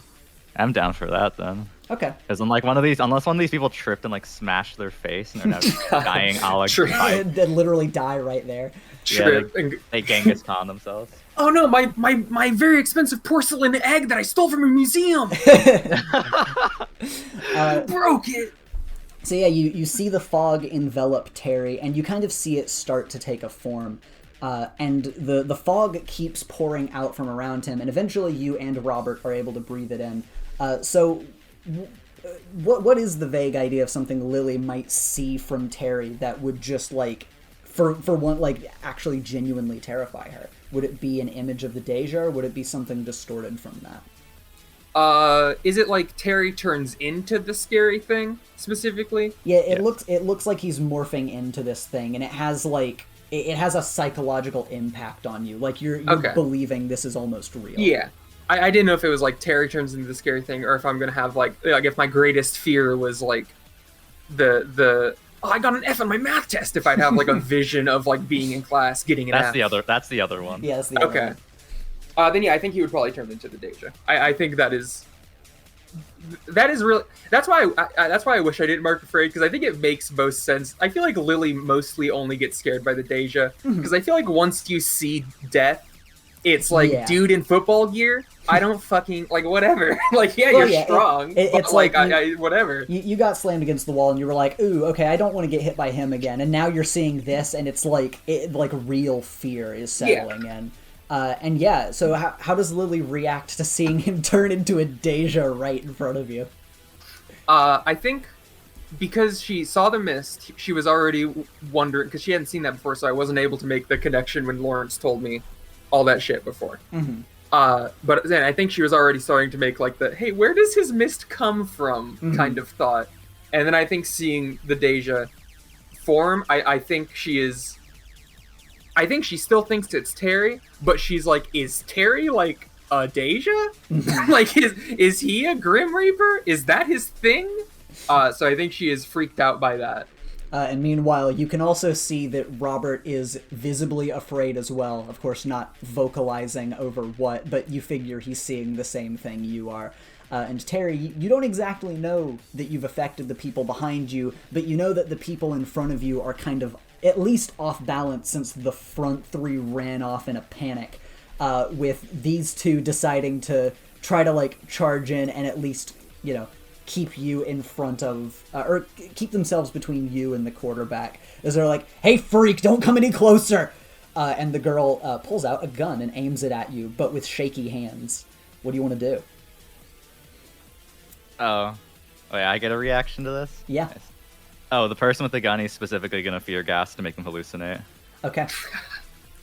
Then do your move. Oh, come on. Don't want to get the shot. Don't make me take the bullet. If now I know, or am I too afraid to try to help? Right now you're too afraid to help. Okay. It's okay, Jacob. I have fantastic luck. Also, depending on how this goes, you might see something wildly different. I'll roll a 9, it's fine. Yo, fuck. Fear in your eyes. Alright. Let me look at this move and read it. Got him. When you attempt to fuel your powers with someone's deepest fears, you get to mark 2 from this list. So what do you want to do to this gun lady? Gain influence, and they err and gain a critical opportunity. This is a generic NPC. I'll say the influence one, maybe. Yeah. Gain a critical opportunity. Okay, and then what else? Oh, the other one is ask one question from Pierce the Mask Move, but like I don't want to ask him a question. I guess for the rest of the scene, you have +1 additional danger against the target. But... Okay, yeah, you're going to be more effective in kicking her ass. So yeah, she goes to aim this gun at you, and you look over, your eyes basically like gleaming with malice as she panics and goes to shoot you. and just like fires her gun randomly off into the air from the recoil. And she just stumbles back a bit and seems terrified by you. Meanwhile, this dude just kind of like stumbles back when, he sees this and is just like, fuck, hey, what's going on? I did not sign up for this shit. And she just keeps backing up. And it seems like these two don't want to approach you. Meanwhile, the quarterback just grabs this dude's shoulder, shoves him back, and is like, alright. Little scrawny wimp before, but now you want to pull out the big guns? Fine, bring it on. And he's going to go to charge towards you. At this point, Lily, what you saw was you just see these people being freaked out more and more by what they see, and now the quarterback is deciding to fight this thing. Am I now not scared enough that I can do something? You can definitely do something. You're still just not sure what's going on with Terry or / the Deja that you see here. Yeah, well, before the quarterback comes up, I Lily would, in the moment where they're stumbling back, would like shakily kind of speak up to Terry, like, "Hey, you're on our side, right? You're still on our side." He'd just nod. He wouldn't look over, but he'd nod. Okay. All right, and yeah, as the quarterback's like hyping himself up and going to close the gap, what do you want to do?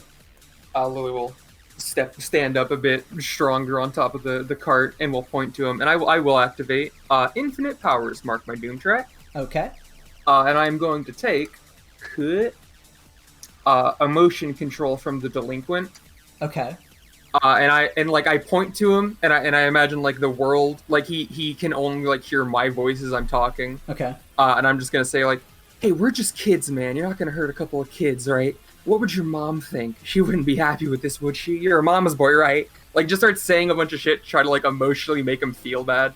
Okay. And I'm going to try to specifically make him sad.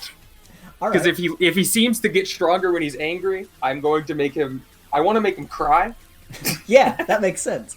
All right. Yeah, you get this power for free. Now you get to roll to try to use it. Let's see. What would this be? Free? Yeah, makes sense as freak. Yeah. Because I get +1 from that since I'm angry. Which I think I just stuck the 1, right? Dude, it's fucking crazy out here. Dude, it's crazy out here. Let's see. Well, first of all, since it failed, you don't have to mark your doom track. Yeah. But yeah, you try to get his attention like through the veil of reality. And it seems like as you're speaking to him, he shakes his head and punches himself in the side of the head. And you're like, whoa, fuck, okay. And this dude just shakes his head more and goes to tackle and grab into whatever he sees Terry as. Terry, what do you want to do in response to him attacking you? Oh, he's right close. I'm gonna use Be the Monster on him. And right. Well, if it fails, I accept my demise. All right. No, I won't pray. I'm just awesome. Dude, yeah, you're just awesome. All right. Yeah, your form takes more of a shape as you're getting the feeling of what this guy is afraid of. And you feel a little sad as you do this because you feel yourself becoming like a large demonic version of his father. So you're like, okay, this feels rough, buddy, but hey, it's the situation we're in as you take this on. And what do you want to take from the move itself? Move itself. So he's coming at me. He's going to jump tackle me. Mm-hmm. They're thrown off and make themselves vulnerable. Yeah, so just throw them off and make them vulnerable. Okay.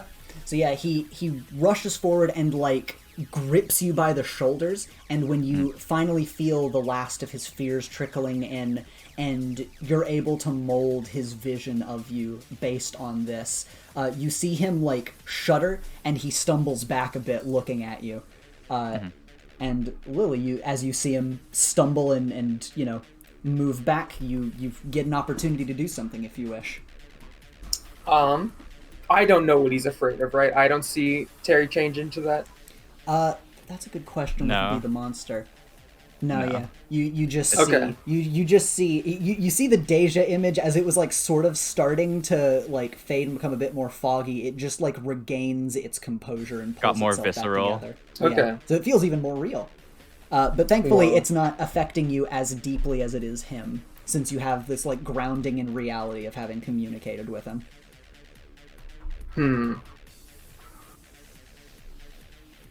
I mean, I'm gonna try to do the motion control again. Okay. Since I still have it, I'm trying to think of how I'm gonna word it. I guess I mean the wording doesn't matter, but it matters for roleplay. Yeah. I guess you'd just be like, okay, making him sad didn't really work, at least not in that way. Let's go this way, and be like, this is just gonna be another failure in a long string of failures, isn't it? You turn up empty-handed. What are they gonna think? They're gonna think you're pathetic, man. So I guess I'm just trying to make him feel bad about himself again, but now through self-loathing. Okay, that makes sense. Go for it. Freak. And I get 1. I typed an exclamation point because I was holding shift. Yo. Yeah. This time, of course, you're able to reach into him, and it definitely feels like, you know, him being knocked off guard by whatever he saw from, you know, the Deja or Terry or whatever it is, kind of made him more emotionally vulnerable. Yeah. Let me see. I'll pull in a fun. Let's see. Which of your themes do you want to hear? Do you want to hear Lily's theme or Kai's theme, or Terry's theme? This feels like more of a Terry success. Okay.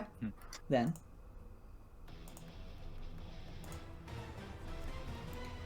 Yeah.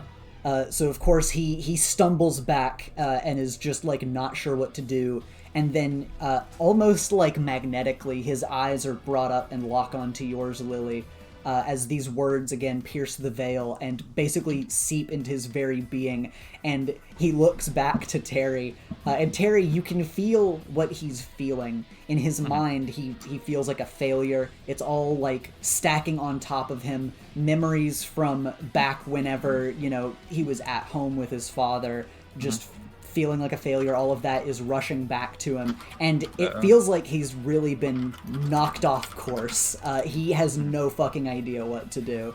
Do I get to do something? Yeah, this is a huge opening that he has just been made vulnerable. And the two Okay. guys behind him are already, like, turning around when they saw their big leader, like, look at you in fear. They're just booking it without a word. Yeah. Well, Terry would just start to approach him and just say, "You're such a disappointment," and then he's gonna hit him with it again. Are you gonna actually hit him, or are you just using more of your fear gas? Not using more of the fear gas. I'm not gonna. Terry hitting this dude is like the equivalent of like hitting like a truck with a child hand. It's like, okay, come on, this is the finisher. Give me at least an 8. Thank you. Alright, what does an 8 do for you? I have to choose 2, Okay. but it still succeeds. Mm-hmm. So, yeah, like, only condition I don't have marked is insecure, and that makes literally no sense. Mm-hmm. So I'll say he frightened others. You had not intended to, and he hurt someone or breaks something. Okay. It's like I have to pick those 2. Okay. So yeah, as you God, all... I'm being so great. So yeah, the fog pours out from you more and more and starts to fill up the alleyway. And the words of "you're such a disappointment" basically like echo deeply through the fog. And this emotion sort of rings back a little bit into the backs of the minds of Robert and Lily. Which, Lily, you're like... This feels like a natural feeling for you as it sort of comes into your mind. You're like, what the fuck? Why? You know, you don't know where this is coming from, but it's kind of weighing on you pretty heavily. And as you move forward, Terry, he just seems terrified of you, and is just like, get the fuck away from me! And he goes to move forward, and very weakly, it doesn't seem like he's putting his all into it, but just seems like he's lashing out emotionally. He just goes to try to like swat his arm at you as you approach him. So finally, end this by rolling to directly engage a threat. RNG, you know what to do. I need one more full hit, because it's funny. Gimme. Okay, fine. Oh, you rolled conditions. Oh. Yeah, you gotta roll danger to directly engage a threat. Oh, okay. My bad. Wait, I'm actually good at that one. Wait. Oh, wait, never mind. I'm fucking afraid. And again, Terry's always afraid. That's true. Nice. Let's see. So yeah, as you approach him, he swings his forearm and knocks you in the side of the head, and you still stand strong there. But as he hits you hard and you hear, your head ringing, he just bolts on his heel and runs down the alleyway away from you. Again, just lashing out in fear before he runs down the alleyway crying. And after that, the alleyway is silent. Oh. And I'll get us back to... I'll get us back to this. Well, that's probably a concussion and a half. The fog starts to drift up and out of the alleyway, and, Robert and Lily are on top of the boxcar looking at you in fear after the fog parts, but now at least they can see your face. Yeah, just Terry again. Well, he takes off his face mask. It's just Terry. He's bleeding. He's like, I'm gonna lay down. Robert goes to let himself down as you're, getting close to the door of the vehicle, and he's like, You just clamber in and, lay down on the bench. Robert looks up to you, Lily, just, in confusion. Lily is... She's, just kind of looking at the ground more in her own head than, really paying attention to the surroundings now that it's over. Mm-hmm. And then when she notices Robert is looking at her, she would quickly turn away and kind of start walking down this way, to the still on top of the thing. Mm-hmm. And just because she doesn't really want to engage with the Terry situation, she would just look to the conductor. You see, what are you hauling? You see the conductor is, it seems like he never got himself detached from the wagon, so he's now just, in, not a fetal position, on his side on the ground, but he's, balled up with his hands over his head, protecting the tube. And he pipes up, he's like, Oh, is it over? Oh, thank God. What were you hauling? Well, that's on a need-to-know basis, but I'm sure you'll know soon enough once we finish our delivery. I'm gonna pull out my phone and take a picture of him. He's like, hey! With flash on. Hey, stop it! This gets sent to Nightwalker. What are you hauling? Please, not Nightwalker. He's really It'll be Nightwalker. Do you have to know now? We're almost there. You'll see. I would like to know what I almost died for, yeah. And you kind of hear Robert move into the back. And he just says, we're hauling some new experimental drug. A lot of people are wanting to get their hands on it because it apparently helps get the job done. I'm just doing this because I had a few favors, a few loose ends to tie up. Can Terry hear this? You never turned off your phone, so you do hear this. Conductor. Yes, hello, Terry. Have you ever seen what this drug looks like before? Well, yes, I have. I did have to pick blue? it up. Sort of blue, yes. They come in a shitty little vial. I suppose so. They're in containers. Are you delivering this to Maul? What? No. I'm doing this delivery for Maul. Oh, geez. Okay. Terry would bring out the mystery vial in his jacket and he'd open the little case and compare them. You can't open the case. You can't open the case? No, they're all locked down. Oh. Okay, in that case, he'd be like, could you show this to him and ask him if this is what it is? Oh, yeah. Yeah. One of you. Terry's still lying down. He's like, I'm not getting up. I'll just have a ghost do it. I don't want to move. What if it... Okay. Robert's so just we'll have it sitting by your feet. She'll have it float above the carriage here so he can turn around and see it. Is this it? He looks at it and says, that sort of looks like it. It's a little different, I guess. I mean, you're showing me liquids and asking me to compare them, but I mean, it's reminiscent, I suppose. Why? Where did you get that? Abandoned warehouse. Long story. I'll tell you later. Ah, suppose that makes sense. So it's a prototype then. I see. Well, buckle up, kiddos. I've got to back my Wait. way out of this alley, and it's going to be a slow process. Conductor, question. Yes. You pull Is those Maul vinyl gonna be down. at the delivery? No. Of course, he never gets his hands on the actual jobs. That's why he has us do it. Spencer. It's Did- Pincer. Oh no, Pincer's still in jail after some job that went wrong. Wait a second! Was that you? Oh no, of course not. Completely separate events, me getting this and Pincer being in jail. That's hilarious. Plus, it's Pincer. It's Pincer. He'd end up in jail at some point regardless. Spill the tea, Terry! Terry, you know I've got to know. Pincer's such a joke. Again, it wouldn't take Like- me to put Pincer in jail. Like, Probably this got guy's beaten by high an on the RV tier car or list. something. What'd you say, Kai? He probably got beat by an RC car or something. Which he did. Which he did, by the way.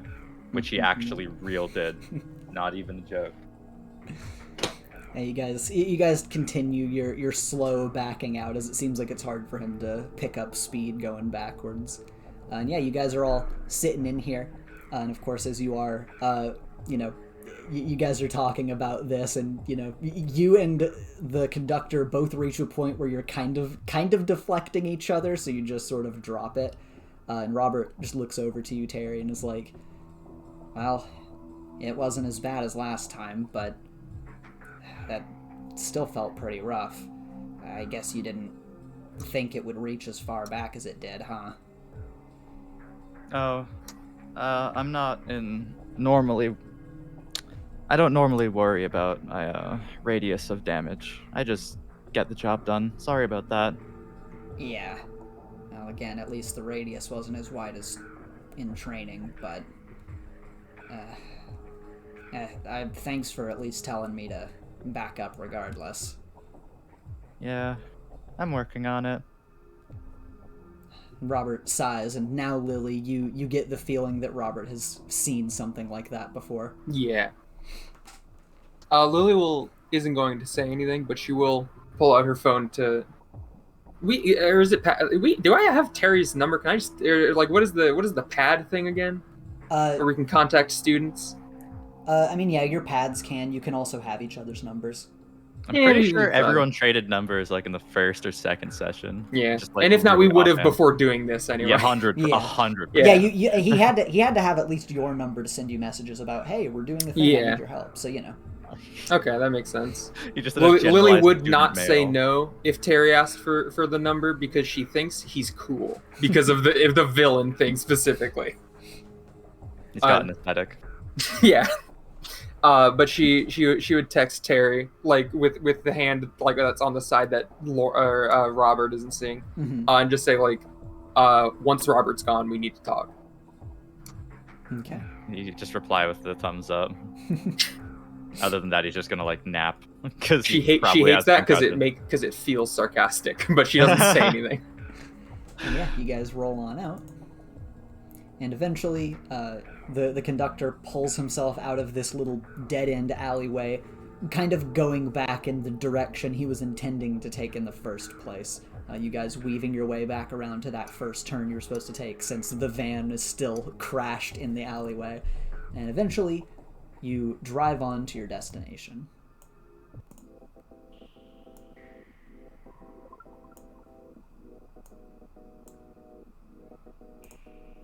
Okay. Isn't this a kid from our school? No. Okay. Alright. It took longer than expected, but eventually you make your way to the tracks under Highway 78. The rickety wagon rolls along the ground, slowing to a stop. You guys are just kind of pulling along here. Again, your seats are adjusted, it doesn't really matter too much. You slow to a stop, and outside you see a few figures in matching get-ups, each sporting some kind of green coat or jacket and an orange helmet of some kind. And the conductor unhooks himself, patting the side of the metal wagon. "Come out and start unloading." He then wheels himself over to one of their guys, speaking in hushed tones with him. Wait, I'm sorry. I thought we were just guards. Now we're the fucking moving crew. It's unpaid intern. I Fuck this talked guy. about this. I see what you meant now. Robert goes to just pick up one of the small crates and, move it over to the side to get it out of the way, since there's a big crate kind of behind both of them. Yeah, I Terry could take care of the big crate. Terry would have just grabbed the small one regardless. He's not carrying a heavy thing right now. Lily starts to say she could take the big crate. Sees you already grabbed the small one. Yeah, okay. Cool. Yeah, all right. That makes what we're going to talk about even worse. You take a small crate and you can step out with Robert. And then, of course, Lily, you're easily able to command the ghosts floating around you to pick up the big crate on their own. And Robert moves out this way, just kind of holding his small crate. You all can move out along with him. These two big guys over here get up from having been leaning on this rusted van, and they come over and, move to kind of take the floating crate, giving a nod to you, Lily, since you're, the one not picking something up. They assume you're the one lifting this. And then they just sort of both grab it, and whenever the weight would heft onto them, they just carry it over here, set it on the ground, and they open this big crate up, which the big crate, when revealed, houses some odd-looking weaponry. And they nod as they check it over in silence. Terry, of course, this doesn't really seem that important to you, given what you know about the small crates. And you have a feeling that that big crate over there probably isn't what the desperate thugs you fought were after. Then as the conductor rolls back over to you guys, Terry, he gestures for you to come a bit closer as the apparent front man of this exchange walks over. And he goes to... Since Robert was here first, he kind of takes the one from Robert as you walk up next to him holding yours. And having been handed, a little, kind of key-like device from the conductor, he undoes the latch. And the device, or the crate itself, opens. Of course, when the crate opens, you see a faint, familiar glow. The inside is lined with black foam, gently cradling a handful of vials filled with, again, a familiar, strange, white liquid. It looks very similar to what you guys were examining before, but, again, it's more of a pure white now than a light blue. And the leader of these guys starts talking with the conductor. "Awesome. And this stuff, legit?" "As far as my boss told me, yes, it is legit, quite potent. But I'm just the carrier. If it doesn't work the way you wanted, take it up with the big man and leave me out of it." Right. He closes the small crate, and this big guy next to you, Terry, goes to take the other small crate from you. You give it. I'll forward the rest of the payment to the big man then. Good doing business with you. And with this, they all, kind of turn to themselves, the lady coming over to help with the big crate as they all prepare to take the crates to their van. It seems like they're all just sort of prepping to leave, but not exactly out of the area yet. And yeah. After that, the conductor dusts off his hands and says, "All right, another job done, another day survived. Thank you, kiddos." And then he'll just kind of wheel himself over in this direction. And yeah, you guys are able to hang around here until the conductor takes you back to the subway to, shuttle you off home.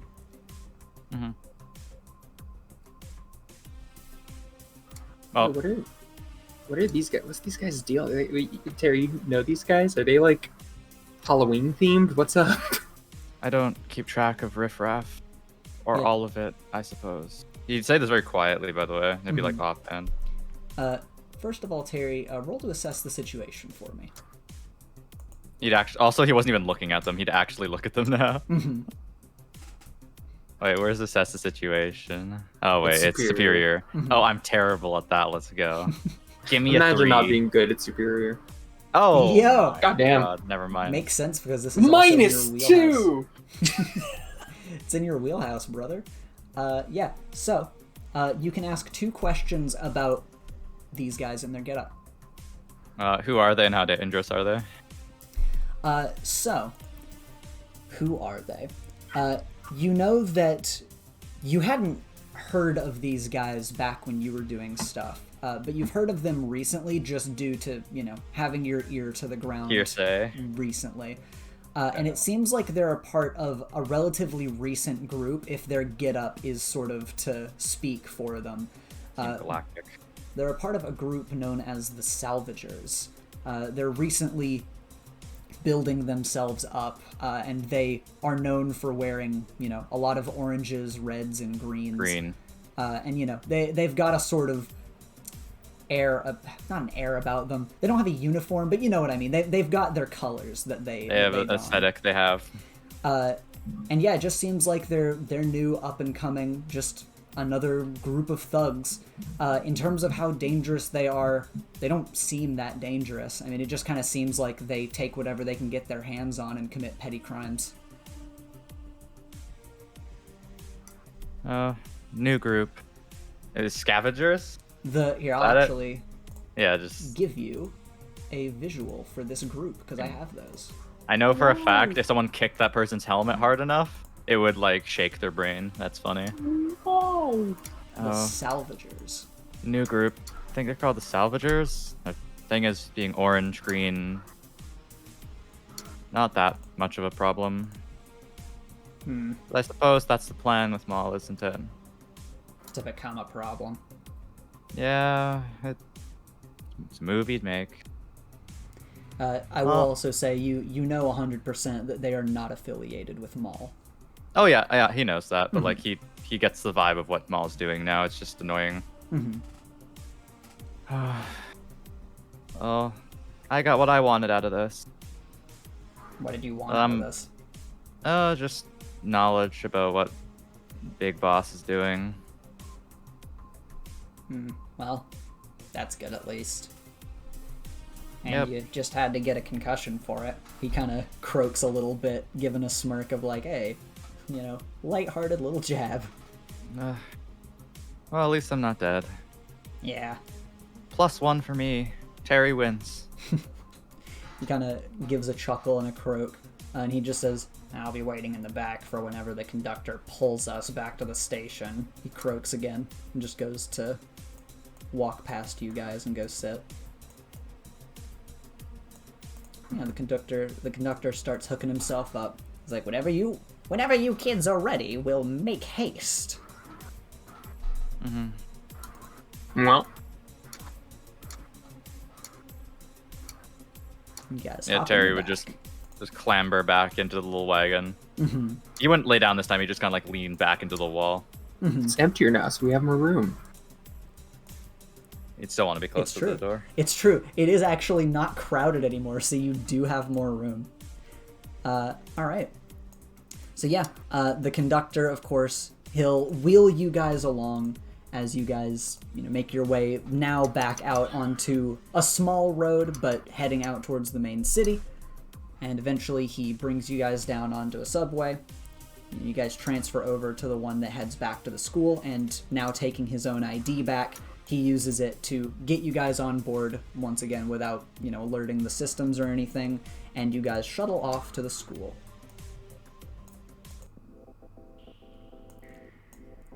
Of course, you guys are in a very similar situation, now just being on the subway, but now with the conductor driving you back, and you guys can choose where you want to sit for this little drive back. Exactly the same. Robert comes to sit next to you as well. Well, thanks for coming on this extracurricular activity with me. Yeah. If you ever need something done, I'll help you with it. I appreciate it. And, no hard feelings or anything about, holding favors over your head. Probably. Yeah, not I'll keep that in mind. And Terry would just nod, then close his eyes.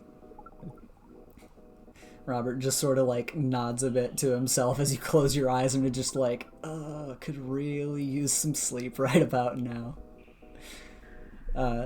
And then, Robert just kind of, like, gets up and moves about the subway car and just goes to, like, look out some more of the windows.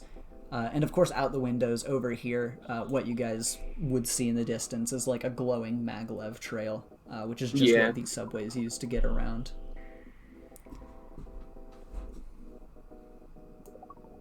Robert will move, like, here and be looking out the door.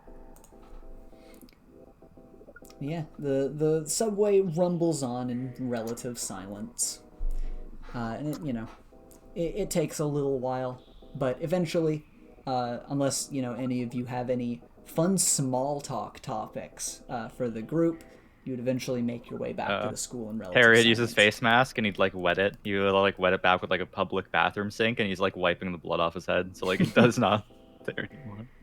Yeah, that's probably for the best. You're like, need to look moderately presentable, like it didn't just get demolished by a football player. Yeah, you need to lick your wounds a little bit. Makes sense. And yeah, of course, Lily and Robert got off easier than you did, but they're going to be nursing their backs a little bit after hitting, being thrown into walls. But it's nothing that anybody will see. Nothing like that'll ruin your lives or anything. My Halo Ogre shield protects me from that blunt force trauma. Yeah. But eventually, at least for a while. Eventually, you guys make your way back to the school again in relative silence, as everyone, kind of thinks on the things they saw and how dangerous tonight really was. And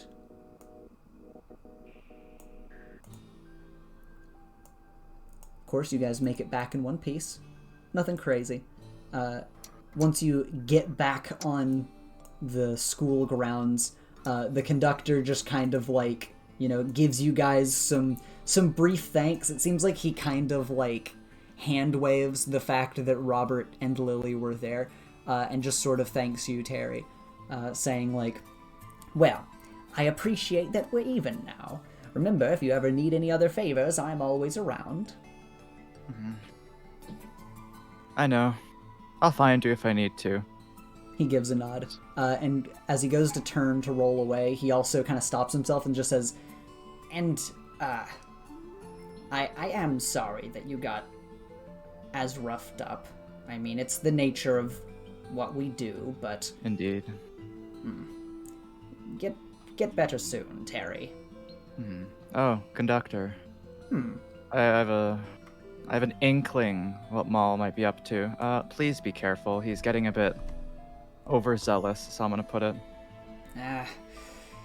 From what he says, it's just good for business, I suppose. Well, he's raising the stakes if he knows it or not, but we can deal with that later. Good night. And then Terry would just go to walk off. He nods to you as you do, and you all leave the little subway station as he creaks and wheels backwards into the dark, and then waits for you all to leave. And then wheels back out and like actually goes home. Yeah. And yeah, you guys are walking across campus, and you all make your way back to the dorms, unless I don't know if Lily wants to bring Terry aside to another location, or if you're just gonna like talk to him at his dorm or what. Considering Terry and Robert are literally going to the same place since they live across from each other, I'll let you handle it how you will. Oh, Terry got that text saying like we need to like talk later, right? Yeah. Really? Yeah, he'd understand that, and he'd like make it easy for her to section We just him off. walk slower than Robert. Yeah. You guys are heading back, and whether you give him like a hey, we'll head back in a bit, we're just gonna get some air or whatever. Robert wouldn't press or anything, and he just kind of gives you a wave and heads back to the dorms, giving you guys some time to yourselves. We'll just use this map. You guys are just kind of walking around on campus at night. Lily would walk silent for like a minute, just kind of thinking of how to word what she wants to ask.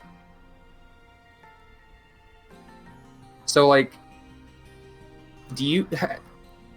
How much do you understand your powers? Just a general question. Or do you just kind of do it and it happens? I've never thought about the origin, if that's what you're asking. That is kind of where I was getting at. You don't know where your mist fog comes from. Like, you don't know, are you generating it with an organ in your body? I believe so, yes. Okay, but you don't know. My family has a track record of empathetic powers. Mine's just a wrong turn. So you could say. Okay. Okay, so wait. What, like, I mean, you don't have to tell me the specifics, but just tell me if my, hypothetical is close to the truth. What, like your mom or dad or something has a power where, like, they exude fog that makes people happy? Oh, well, no, they can like tell if someone's happy or sad. Okay. Fog's kind of a new bit for us. Okay.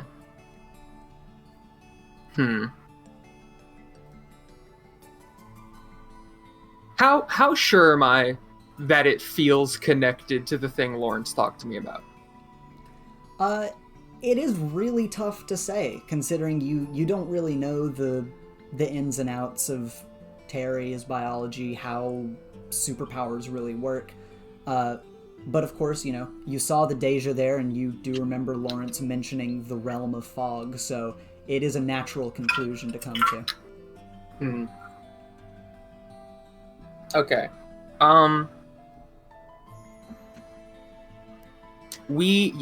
You, me, and regrettably, Lawrence, Oh, fantastic. probably need to talk. Or at least I want to talk about your thing. Because it's Alright. like, it might be tangentially related to a thing that Lawrence and I have been talking about. And if it is, I guess I might end up calling in on that favor, like, really soon. Jared but forgot. Oh, okay. But I don't want... No offense about what I'm about to say. You're cool. But, like, the thing that we're going to talk about, I don't want the first time I'm talking about it to be with you and Lawrence. Like, that just kind of feels, like, not right, Sensitive information, I understand. So I need to tell some other people first, just to kind of get it out of the way. Alright. But then we talk. Okay, well, you have my number, just tell me when. Okay. Sure. Okay. And do you I'm guys... gonna go to bed now. And then Terry would just slowly walk away to go to bed. He's just like, okay, we're done, and then he wobbles off to bed. Yeah. Well, with that, Lily is left to her own devices and kind of trying to figure out, okay, I'm going to need to find a way to kind of start talking to my friends about this at least, and, trying to figure out what you're doing with this. But until then, you head to your dorm and go to get a good night's rest. The night winds down to a close with you guys nursing your wounds and just preparing to, in the very least, take a rest day on Sunday before the next school week starts in full. And with that, that is the end of our session. So, since we don't have any end of session moves to do, because this is just a you guys session, that's going to be it for us. Woo! Woo.